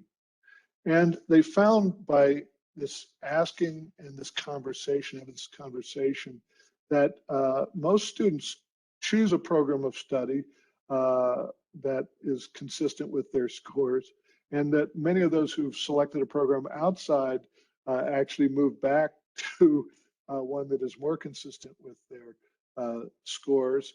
But the key thing is more students are having at least an initial sense of direction than in the past. About a quarter of students, and this is what we find, really don't have any idea and really need an in-depth discussion. And so they triage around those students. But the students love it, and they have seen marked improvements. This, again, is part of other reforms related to this in both early momentum, but also longer term graduation rates. But asking the first step, so Davis, I hear you're interested in drones. You got to go talk to Professor Reber. He's a major drone nerd, and he's got to, so the next step is connecting students, and connecting students from the start with faculty, experienced students, and others. And we're seeing more and more colleges do this at orientation. They're scrapping the welcome to the college. This is how you use Blackboard. This is how you use WebEx, all of which are important. They put that on YouTube. And, you know, Davis, you're interested in criminal justice. You need to meet the dean of our chair of our program. He has a long experience in criminal justice. Here are some of our experienced students. We're also bringing in a local police chief to talk to who graduated from our program. You know, connecting them. I've been to orientations like this, and they are engaging. And you don't have to do it at the start. You can do it in the first term. You can do it as part of first-year experience courses. But students are really engaged. And I mentioned experienced students. Get your experienced students engaged with these students early on who are already in a program. Your nursing students talking with students considering a nursing. You know, if you're interested in this, anatomy and physiology is the gateway. You got to form a study group, and we'll connect you with some study aids that were useful to us. You know, get the lowdown from students themselves as well as faculty and others who can really tell them what's what in a particular area. So American River in Sacramento has built these, they serendipitously built these kind of academic and career communities online in their Canvas system. Again, they did not spend a lot of money. They used Canvas, which is their learning management system, to develop these home bases, they call them, in their areas of study: business, STEM, arts and humanities, language and people, health and services home base. And these are online, which was very serendipitous because they just implemented this in fall of, I think fall of 20, in the midst of the, or actually fall of 19, before the pandemic. And you see it has information. You can check this out. Look at American River home bases on your web. You can see it has information about the health and services homepage. Is this home base right for you? You know, what kind of jobs are interested in? What kind of courses are you going to be taking in this? Just to get a flavor of this. But of course, this is just information. What's really important is the connection. And so they're connecting on these home bases online as well as in person when they're able to do that.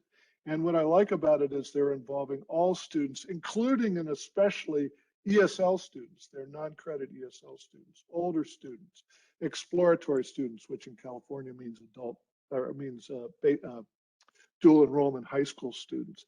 They're engaging all these students in a home base and helping them find a program home. And for some students saying, you know, I thought this, my mom's a nurse. She said, I gotta be a nurse. That's the only way I can, you know, make a living. But you know what? I took a course in sociology, and I'm really interested in this topic. And so I'm going to be hanging with these, you know, human services, sociology, social sciences types. They're my peeps.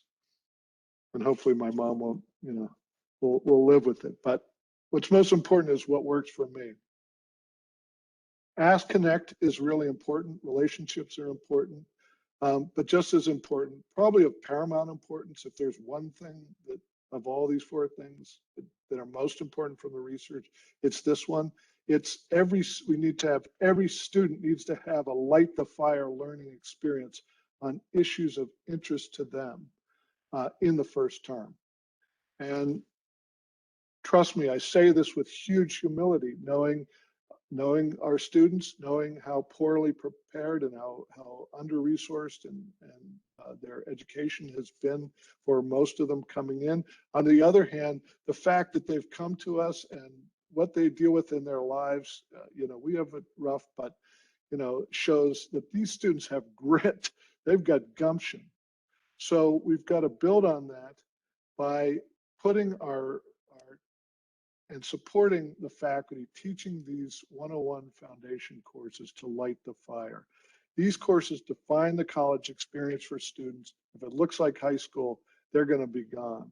They facilitate explorations of interests, as you know, and very importantly, and this is based on research on teaching and learning and success, they create confidence as college learners. And we know college learning is different than high school learning, where you're just recitating too often, and especially our students in low resource school, you know, spitting back information. College learning is using this up here, and it is hard. It's hard to write something original. It's hard to solve a math problem. It's hard to think about social issues like why people vote against their, you know, their self-interest. These are tough problems, but if we can get students used to this and accustomed to this and confident in it, that this is hard, but I can do it because I got support here. You know, I know this sounds woo-woo, but this is the research. This is the most important. And yet, when we look at the experience of our students, I mean, this is the most terrifying sight to me, to look out on you know, our students and see this lack of engagement. And so it's important for us in our different fields to look at what are the courses students are taking in their first term. And again, we do a lot of this and have faculty look at what are these courses they're taking. They're taking a lot of, you know, algebra, first year experience courses, composition, maybe a psych or computer courses. But you know, where are they getting the Light the Fire course? And what are we teaching our dual enrollment students? Who's teaching those?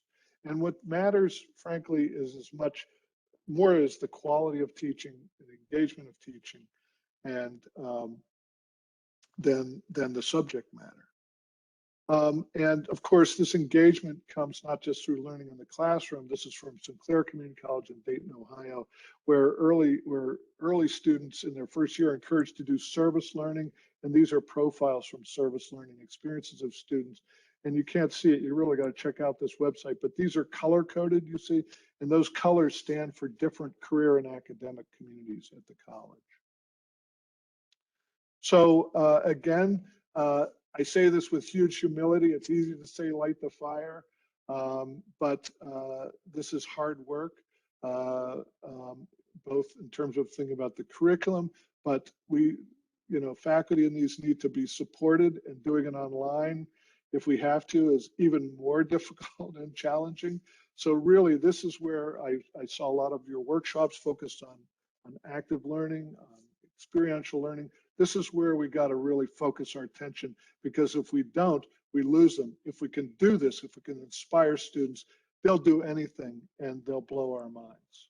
And then they'll owe us, you know, really, that, you know, we will be responsible for helping them get momentum, not just to college success, but of course, this is what employers are looking for. Students who aren't afraid of really using their noggins, as difficult as that is.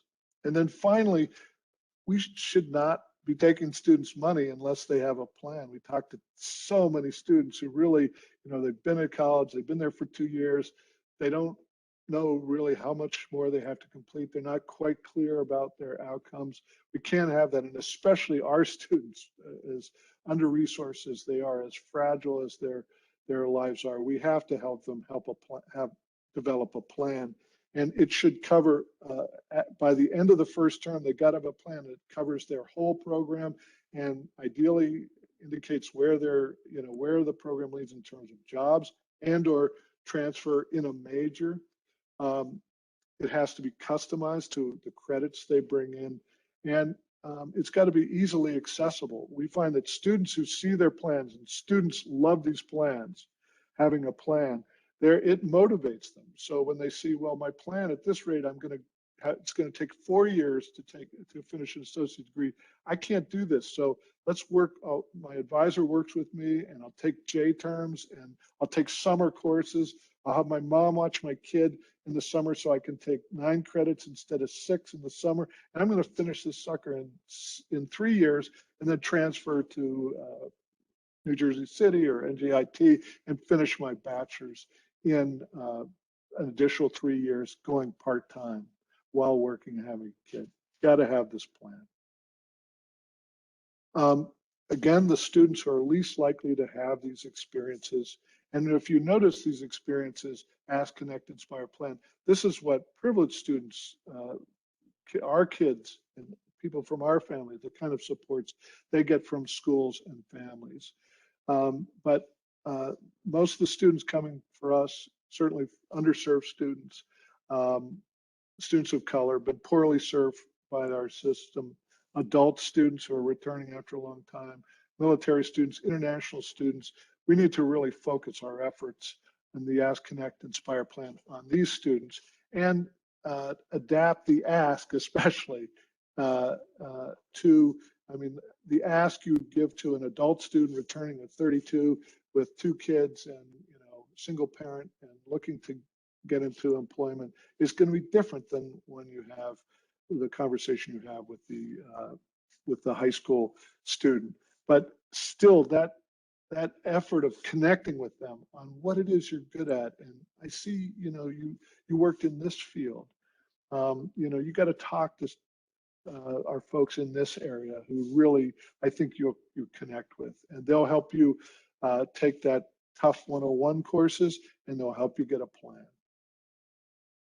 So the key for us, and as you're implementing this strategic plan, is to think about in these various pieces, how can we pull it together by helping every student develop a purposeful choice and plan?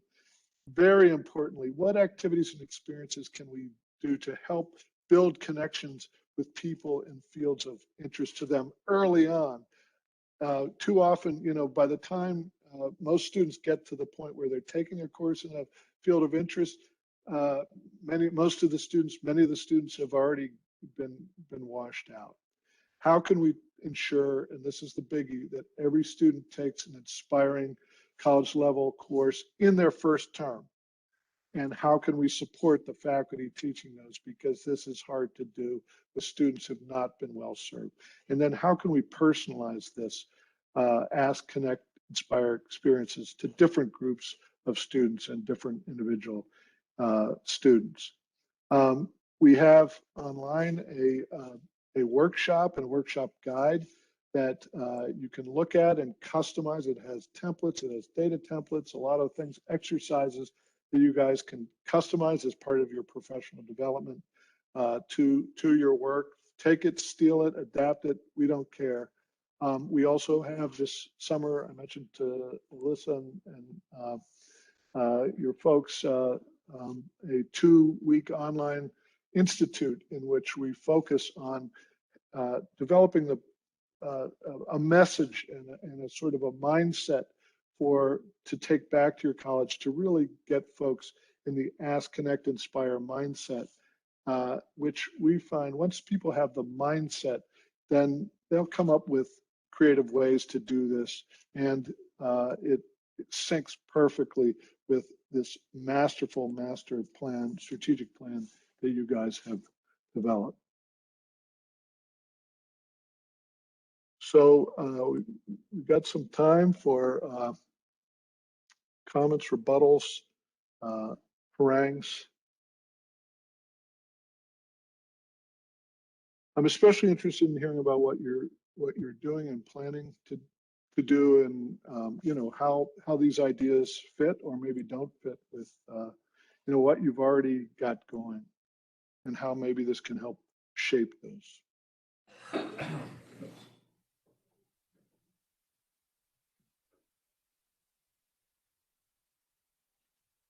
All right, everyone, this is the moment you've all been waiting for. You can make any comments, rebuttals, remarks, outburst, questions. Please, we have microphones in the room here at Jersey City. If you are in North Hudson and you're in the ITV room there, please go to the mic and ask your questions or comments or give your thoughts and feedback. The floor is open to you. Who wants to go first? Is that Michael Felice's hand? No, I'm just kidding. Dr. Williams. How are you? Okay, good. go. Good morning. Good morning. Can you hear me? Dr. Williams, can you hear me? Okay, good. So, you mentioned an assessment survey to ascertain students' interest. I've always talked about how important that is when students come to the college. They don't know what they want, right? And so is there a specific software or tool that you have that really can, has proven to provide, some real guidance in terms of directing the students as a program they should look into? No, because the software is never the key. That there's lots of softwares out there. They're free online things. That Central Carolina that I mentioned, the small rural school, developed it on their own. What's most important is the conversation. Too often we give these assessments, and like you say, students, they can't make sense of, they can't make sense of information about careers and other things, until they've had a conversation and then, very importantly, connected. So what's most important for you guys, yes, you can look at tools, and there's a lot out there, is to have these conversations. The tools, students like taking them, and we've seen this done very creatively. I understand that this is I mentioned it during orientation.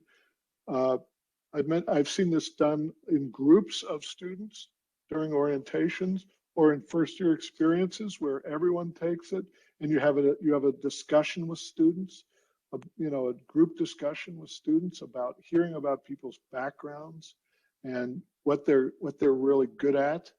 And so we've got to be creative. This can't just be something that the Career Center, sure as heck can't be something just the Career Center, because they're always under-resourced in community college. Can't be something just the admissions and the advisors and counselors do. This is something we got to set up so that every student is asked. And it's also, and I realize this is all college day, this isn't just on the faculty and the student services staff. This is our maintenance staff, our departmental secretaries, our library staff. We got to develop sort of I don't want to say talking points, but with students like Davis, I see you're here at the library. What are you interested in? Well, I'm sort of thinking about going to NGIT or Jersey City. Well, what's your major? What are you going to major in? Well, I really don't know. Well, what are you good at? Well, you need to talk to this, or you need to go see these people.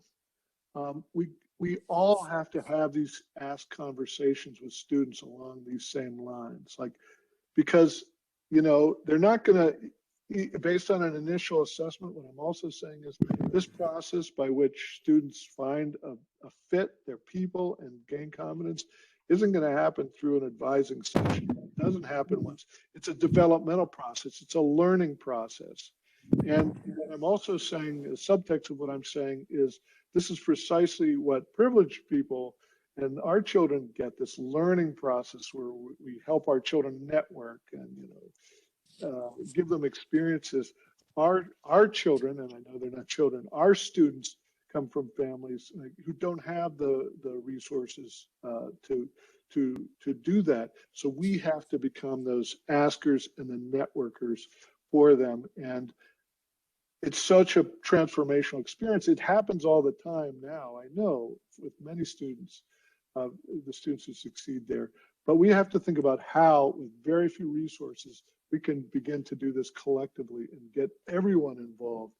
Obviously, not just the admissions folks, the advisors, et cetera. This got to be all our job.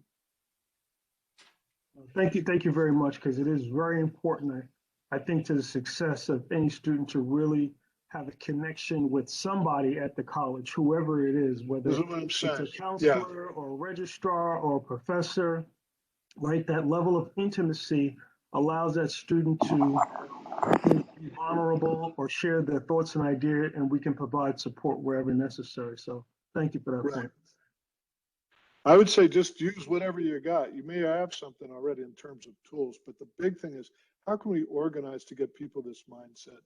And then how can we organize maybe our orientation, our first year experience, things during the first term, and we got to make it really exciting. Like orientation, you know, we tried to give them a fire hose of information. Many students don't show up.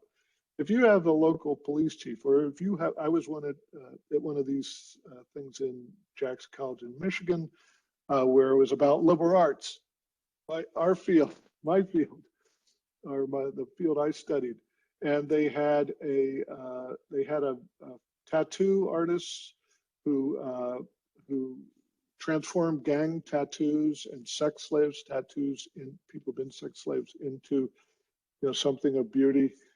They had an attorney who she writes poetry, I think, in her spare time. I mean, this was wrapped. These were people whose lives have been transformed by liberal arts. I'm telling you, afterwards I was talking to a welding instructor and a bio instructor, and the welding guy was like, "This was so amazing." And I'm like, "Well, you're in welding. You can light their fire, man. You just pull out those torches." So you get what I'm saying. We gotta connect with students in terms of what is most exciting and you know, inspiring about our fields.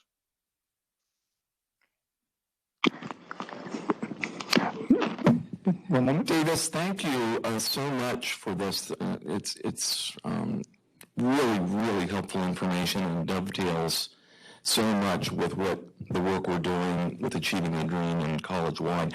I'm thinking as you speak about something that we're very much focused on right now. I think there are some parallels. Our Educational Opportunity Fund program, our EOF program, enrolls approximately 200 students a year. These are students who would normally be considered high risk for all the reasons we're aware of. And we've observed in 50 years of this program, or certainly in the history of the program here at Hudson, that the students in this program, though they're at risk of non-completion, are incredibly successful, are outperforming their non-EOF peers in every way that you can measure it. They are very likely to complete.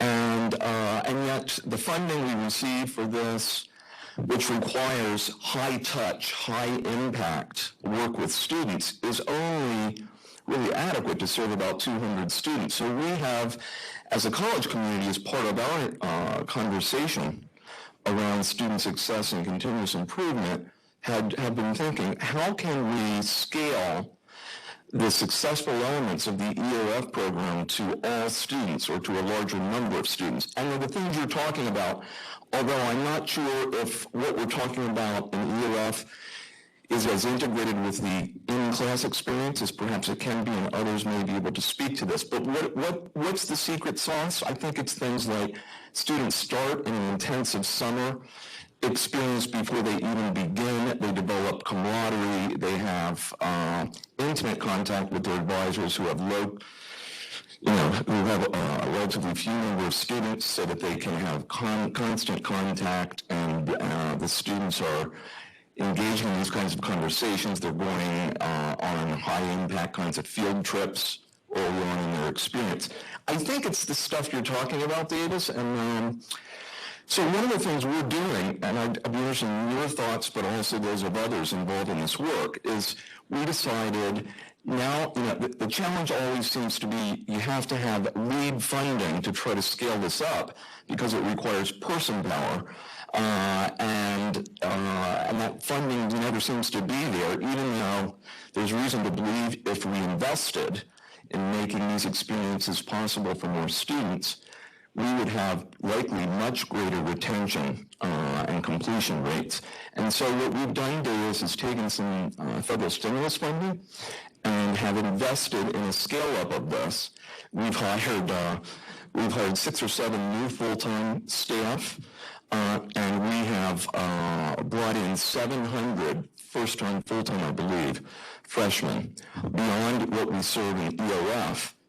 And in a year, we're going to measure the impact and see if the results point to our ability to sustain the investment and serve more students. So I see parallels in what you're talking about. I wanted to mention this, and I would love to hear other people's thoughts.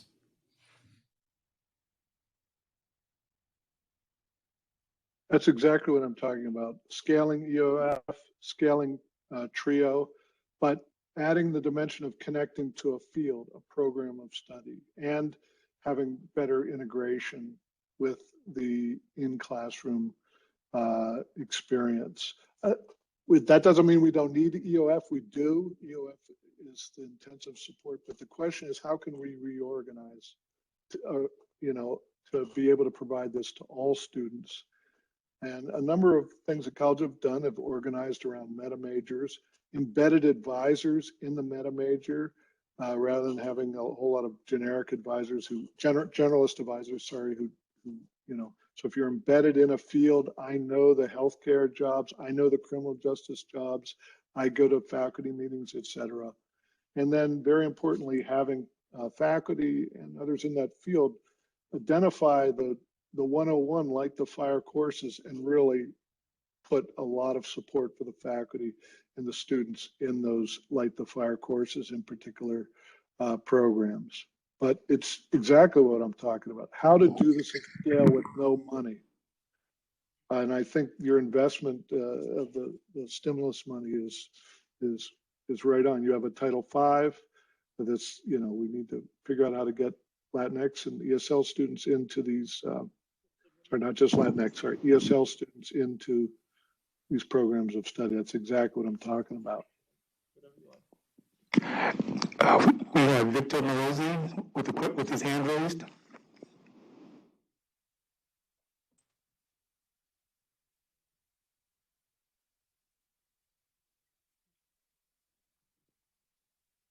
Oh, yeah, Sean Egan with his hand raised.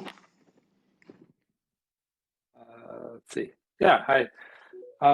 Yeah, I was struck by the visualization of the large square of liberal arts general, and I'm curious what we should be doing instead for students that are interested in liberal arts or humanities. Like, what are better or more productive, or what fields do you think would be better alternatives to that for Really transfer of careers?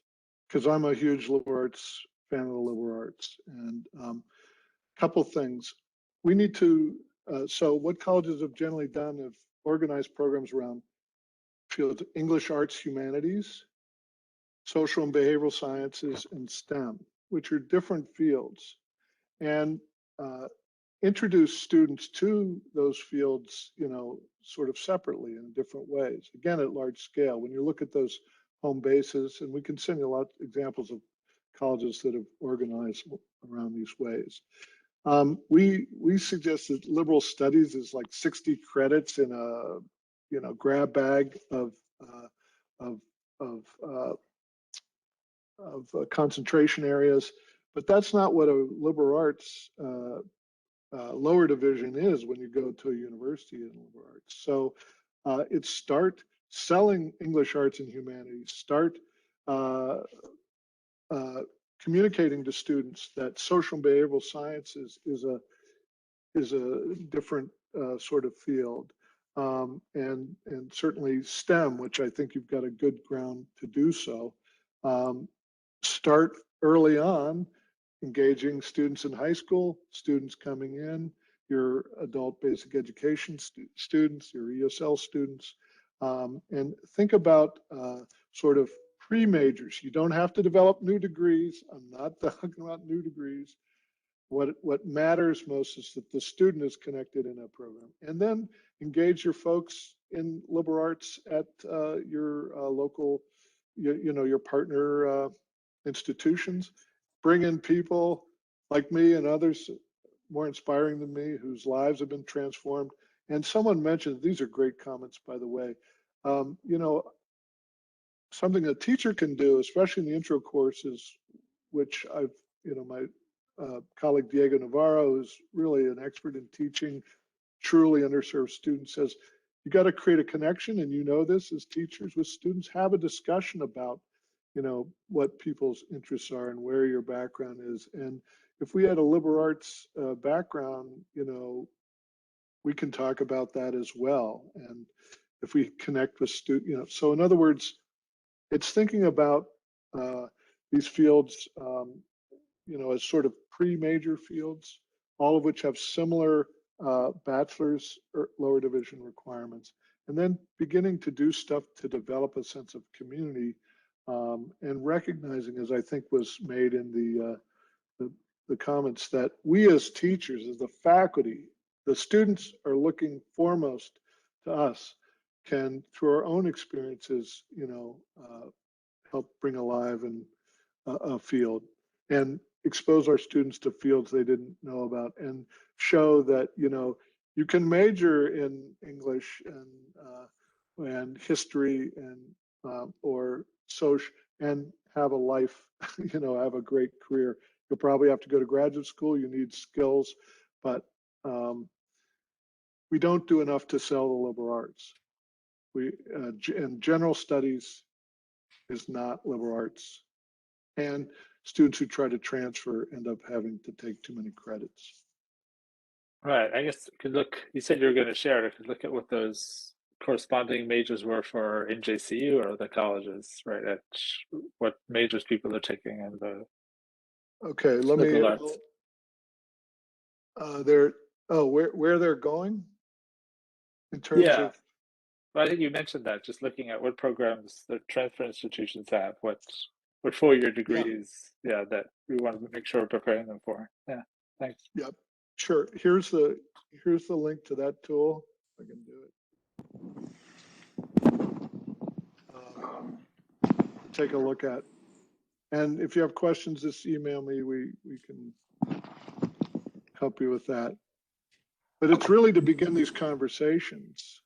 The question is, how can we begin to sell, or I know I say sell, how can we begin to communicate and educate our students about what turned us on about English, arts, and humanities? How can we do that for social and behavioral sciences, which is the field I ended up in? How can we do this for STEM and different types of audiences?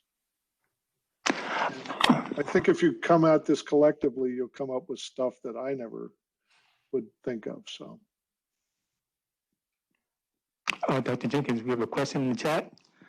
You mentioned that student-professor interaction is key in student motivation and retention. In the case of fully online courses, what kind of tools have you seen been used and been successful? Thanks. Hard online. It's hard online to especially connect with students who haven't been, I think I kept hearing online teaching through your professional development work. There is no silver bullet for this. This is really hard. I mean, our jobs were already hard, but doing this online is difficult. On the other hand, we know that there are ways to teach better online, and I think those are the focus of your professional development work.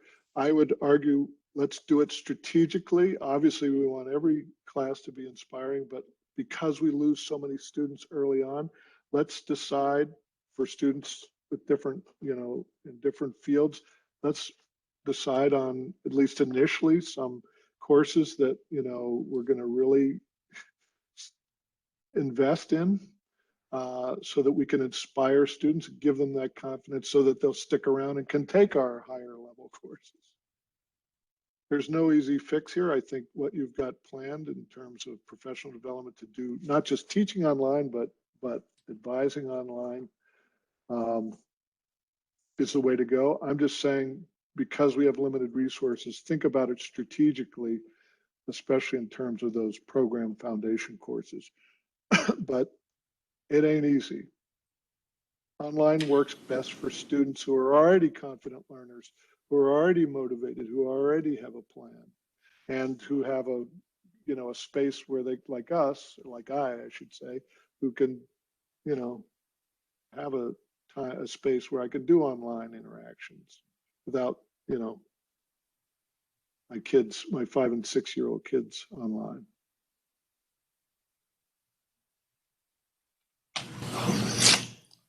Hi, Dr. Jenkins. Pleasure be hearing from you, and thank you for sharing your work and thought with us. And maybe for agitating us, as Kant would say, out of our dogmatic slumbers. I have a bunch of crazy scribbled notes here, so excuse me. I don't take issue with, no, sorry. You can hear me, yes? Yes. I don't take issue with some of the things you've raised here about the importance of the role of faculty with students. Absolutely, I think all of us, any of us goes to school, no offense against my administrative, comrades here, but, we tend not to remember the administrators who were probably there in the background helping us. We remember the faculty we had face-to-face conversation with, who showed us a different world. And for many of our students, the world they're coming from and the world they're going to go to is different than the world that we have here, as it should be. So, some of my concerns here is, although I think you probably, deeply support the idea that there should be a very good ratio for student to faculty in the classroom, personal connectedness. And, we had a speaker here recently, Sarah Goldrich-Robb, who I was very impressed with, who had a holistic approach, which I think your group does, in which, one of the things she mentioned, which moved me, was that we can't just have programs for student success unless they're holistic and we have programs for faculty success. And I sense that in part of what you're saying is if we want to redesign something, and I absolutely am an advocate of it, that we have times and new types of relationships with students at the college, we have to make that possible for faculty as well, not just for students.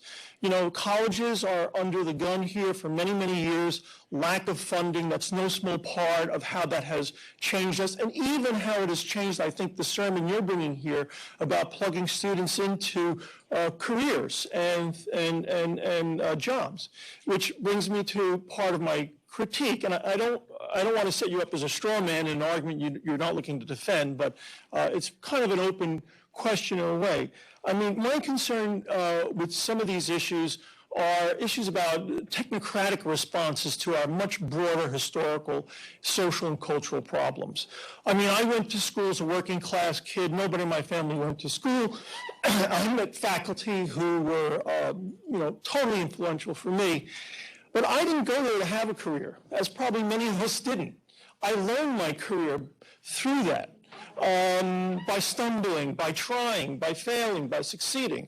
And, I'm reminded of corporate America, who we all read about today, that prefers having English majors who are not necessarily focused on a very specific career. And I'd even say there are social justice issues of not plugging students into, jobs, which for our students are going to tend to be lower level jobs, not always, but predominantly. Our environment, I think, should do what it was MLK Day yesterday, as he mentioned the spirit of Socrates that moves all of us, that we create a creative tension. Right? Our job is to disturb those things, not to technocratically teach students as positivists of the 18th and 19th century wanted to, use our science to figure out what's your aptitude? Okay, let's get you there. These functional responses, I think, are things that we should resist. I mean, mightily resist, and defend the unique position that we have as a cultural sphere that presents something fundamentally new, fundamentally different, fundamentally challenging. And as an institution, if we follow, I think, some of the key things that I support that you raised, we would adamantly support liberal arts. We would adamantly support a new cultural environment. It's not easy, though, because we can't just do that outside of resources. I say that as a union president who has to see all sides. So anyway, like I said, I'm not trying to put you in a corner here. These are just concerns that have been raised in my mind. You're preaching the choir better than I did, and with historical illusion, right on. I'm not pushing for corporatist career pathways. I'm saying let's engage students in an academic and career community. I'm pushing the liberal arts, but let's take the liberal arts. I put that as a challenge. Look at the courses students are taking early on. Where are we giving them a powerful liberal arts experience? Look at the courses students are taking, who's teaching those, and the question is, I guess, how can we do that better with our limited resources. That's really what I'm asking. I think your charge is exactly what I'm suggesting. You guys focus on. Thanks for that. I don't take it as critical at all, man. I think you said what I was trying to say better.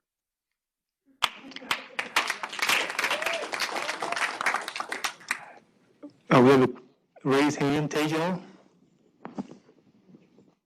Hi, Grand Rising. Happy College Service Day, everyone. I hope everyone is great. My name is Ms. Tejo. I am the EOF counselor, interim assistant director for EOF. I am just wanted to say, Dr. Jenkins, as you mentioned before, and Dr. Ebert, thank you so much for discussing EOF. Definitely just revisiting that again in regards to our program and definitely with our cohorts.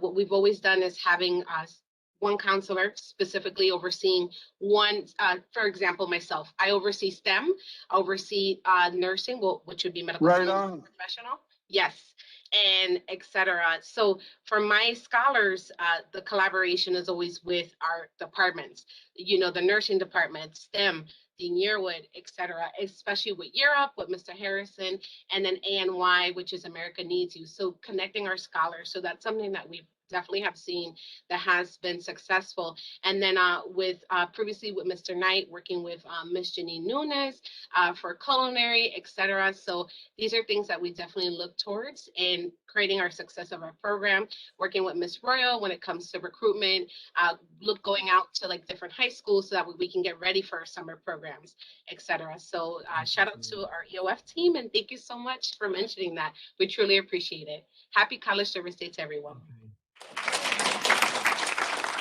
I love what you're doing at EOF. The question is how, obviously not with the same intensity as you guys, we can start doing this for all students, the key things.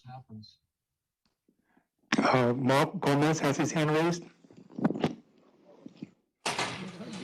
Yes, hello. Great information. How could we use this information, though, to help change the system? Because the system is relying on so many adjuncts. I know the school just hired a bunch more folks, but it's, as an adjunct having to work at different schools and you're supposed to, work as if they're the only school, it takes your time. You really don't have the time to service the students like you want to. How can we use this information to help change this?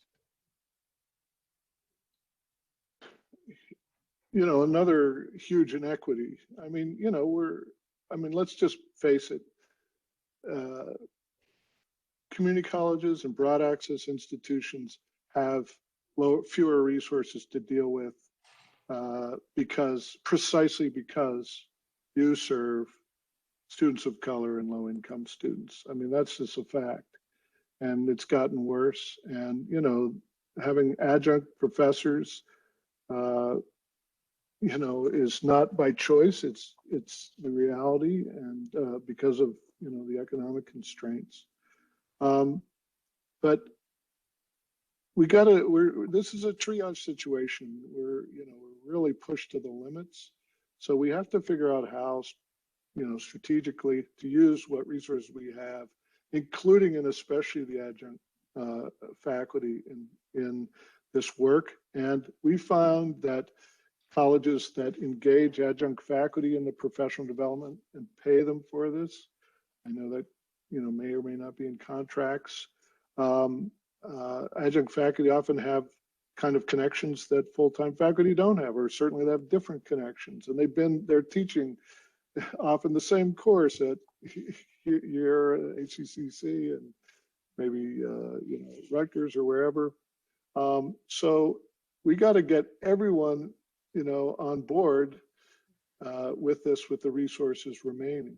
We have to build back enrollment in order to get resources that we can, unfortunately, because we're more tuition driven, so that we can hire more full-time faculty, so we can bring our adjuncts like you on more full-time. So, I'm not saying there's any silver bullet, but the only way I think that we're going to, we have a secret weapon in that the society has not believed in our students. and they've not invested in our students. I believe in our students. But you're given an enormously hard job of, after they've been adults, after most have been really poorly served. Those have been educated in this country by our public education system, which again, they're underserved because we underinvest in public education. So these are big systemic issues, but we're seeing colleges figure out how, with limited resources, to work together with, some of these ideas in mind. And definitely, because in most colleges, they're most of the faculty engaging the adjunct faculty without putting even more undue pressure on you financially. Thank you. We have a question in the chat. I think this is all great. Is there any way we can have more faculty advisement of students right as they choose a program? As a faculty member, I am only giving students to advise once they have about 50 students and are about to graduate. Yeah, and I'm saying that's too late. So I'm saying colleges that have been effective in this have organized advising around fields. Some have faculty advisors, some have not. Most have a combination. They've embedded, like your EFO people, or have specialized advisors or counselors for particular fields who connect with the faculty in that area.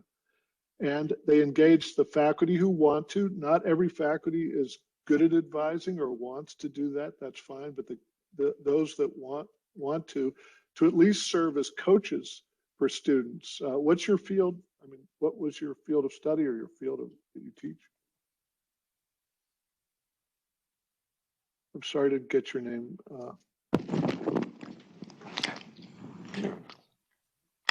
Dr. Karen Hosick was asked a question, or Karen Hosick? Okay, no. So in other words, we need to set up where we have advisors and counselors advising on a field, but they're connecting students with individual faculty to at least serve as coaches and mentors, because students ultimately want to connect with faculty in a field of interest. And they're also connecting them with other students, more experienced students in that field. And okay, Karen has her hand raised. Dr. Jenkins, I wanted to answer that because I was the one that asked the question. You're a little low, Karen. Exercise science. I can't hear you, Karen. Could you speak up a little? Thing? Oh, sorry. So I'm an exercise science instructor and coordinator, and I just want to say our advisement team does an amazing job, but they also, are understaffed, and I try my best to work with the faculty or the advisement that we have, but I know sometimes our students don't always meet with those particular advisors. They're not meeting with Jenny, they're not meeting with Jamar. So trying to say, if you have any questions, please feel free to contact me. But I get students who are about to graduate and then they're saying, oh, I didn't know I should have taken this elective, or I didn't know I was supposed to, I want to transfer to this college, and it's almost too late at that point.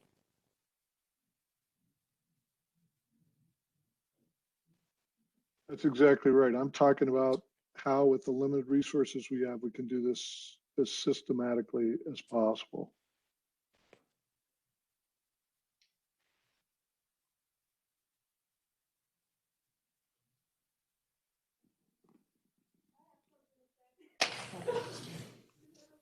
I think one thing we can do is connect to. You can look at some of our materials, but most important would be, rather than hearing from me, connect with other colleges that maybe are a little farther along in doing this, similar to you guys. I'm like, you have a bunch of notes. Urban colleges, so. Well, oh, okay. Like, I'm afraid of the mic. Okay. You can't hear me? Should I remove my mask? We can hear you speaking in the mic. How about now? Okay, well, thank you so much. Certainly, this mask is just, all right. Certainly, you have brought a lot of insight, inspiration, and impactful information.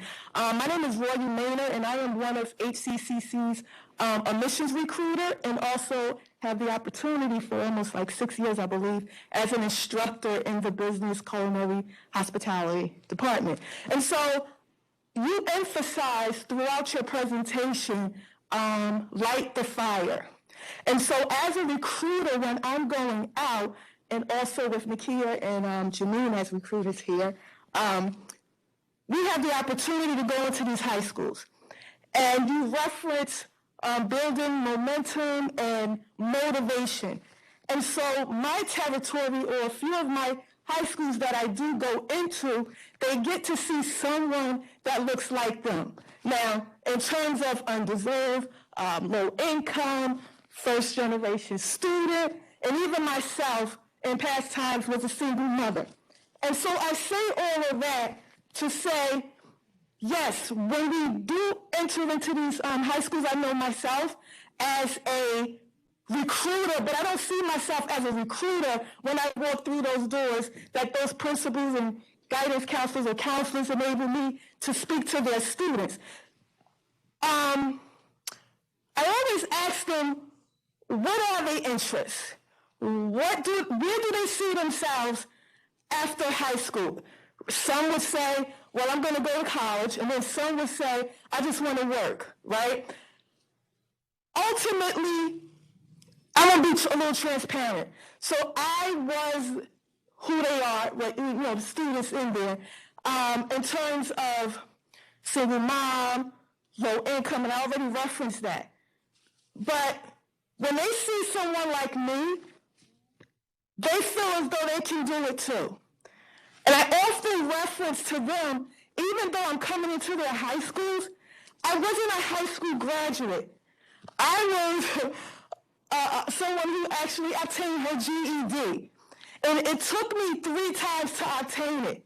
But I never gave up. And the reason being is because there was an instructor who was no longer here who had inspired me in terms of accounting. And he did something for me. He enabled me to sit in the class, his class, and also a part of, what was that, the accounting club. Now, this is going back 2005 when I graduated. Okay, so I'm talking years.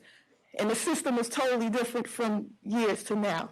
Yeah, especially remote learning. But in any event, he saw something in me, and he inspired me, and he impacted me to go forth in terms of where I saw myself as a accounting student, but looking back now as an accounting instructor, and also in terms of going from a GED to now sitting or a part of a EDD program at NJCU as one of cohort 3 has tremendously inspired me, but it goes back in terms to lighting the fire.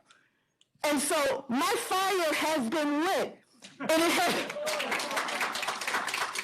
has been lit to allow those students, when I walk in, those high school students, when I walk into those schools, those high schools, or even remotely, even now, with the opportunity of Matthew Fessler, my supervisor, and Lisa Dougherty, with their, motivation, right? To want to see them do better, as someone has saw me do better. And so, and not only in terms of educationally, but here's the word, financially. Because again, low income, first generation college student. So I believe I know the secret sauce in terms of student success. Just be you, but be you in terms of letting them know and inspiring. I think you said it, got it on my notes. Ask them, what are their interests? What is their strengths? And what is their aspirations? So I'm going to leave you with this, Dr. Jenkins, is that I have read your book, because you premised that in the beginning, in terms of redesigning America's community college, a clearer path to student success. So I am one who was forced to read the book by way of being in the community college leadership program at NJCU, which I'm so excited about. But I want to continue to have, you see all my energy and this fire? So this is what I bring to my classroom, whether in person or remotely. And with that being said, HCCC, I know we have it in us. We have a great president, Dr. Reba, Lalisa with the professional development for faculty, professional development for faculty. But, see, I'm about to get teary-eyed. But I say all that to say this, that I believe our fire has been lit. I believe we're going to take what you have said in so many factors, in so many ways, to produce a better outcome for our students here at Hudson County Community College. So that's all I have to say. Right on. I'm going to come there next fall. Get my own fire lit. I'm pumped about what you guys are doing. Anything I or CCRC can do to help, I've already told them more than they know. I don't think you need me. I think you've got the right attitude, the right ideas. Just got to find a way, because we have unacceptably few resources. It's criminal, it's immoral, but it's precisely because we serve our students. But our students can succeed. They're our secret weapon, and our faculty, and what's going to help them succeed is this connection and the belief in them that you were just talking about. So anything I can do to help you in your cause, let me know. But thank you for all that you guys are doing. Everyone, could you put your hands together, give a round of applause, and thank you for our amazing keynote speaker, Dr. Davis Jenkins. Thank you so much. Thank you so much for the information, for the questions, for the comments, for your feedback. And we'd like to just again say how much we appreciate you being able to join us and be with us for not just for your presentation, but for this entire program. So yeah, we can give you a hand for that. That's pretty outstanding, because you got to hear more about our college from people right here at the college. And thank you so much for over and over referencing our amazing strategic plan. So thank you for that. And thank you, Dr. DeVries, for ensuring that they were able to get a hard copy of both. Thank you so much for your diligence on that. So I just want to give you a couple of updates before we move on. For those of you who are watching via WebEx, many of you will go and have lunch on your own, or maybe some of you will stop in the North Hudson room, or you'll stop in the room here. We'll be in the banquet hall. We are going to go to lunch, but we do want you to be mindful of the program. We have some amazing presenters presenting on some amazing informative topics that will help you and equip you to have an even better, not only semester, but year out. Some of your colleagues right here, and we also have some outside speakers as well. We just want to remind everyone that we are utilizing, for the most part, the Scott Ring room, the banquet room, and Johnston room, part of the Johnston room 214, so that we can cast to our IT rooms in North Hudson. The AQ orientation will be upstairs on the 5th floor in E508, and the 3 o'clock, the special session for WebEx, for those who need more WebEx training, it will be back here in the Scott Ring room. And so now we can go down to lunch. We thank you, Dr. Reba. I just want to give a shout out to my supervisor, Dr. Anna Krapinski. I said it right. She's able to join us. So I just want to say hello. Everyone, we'll see you later. All right, enjoy your lunch. Yeah, that's a wrap. Anybody need a photo? Don't forget.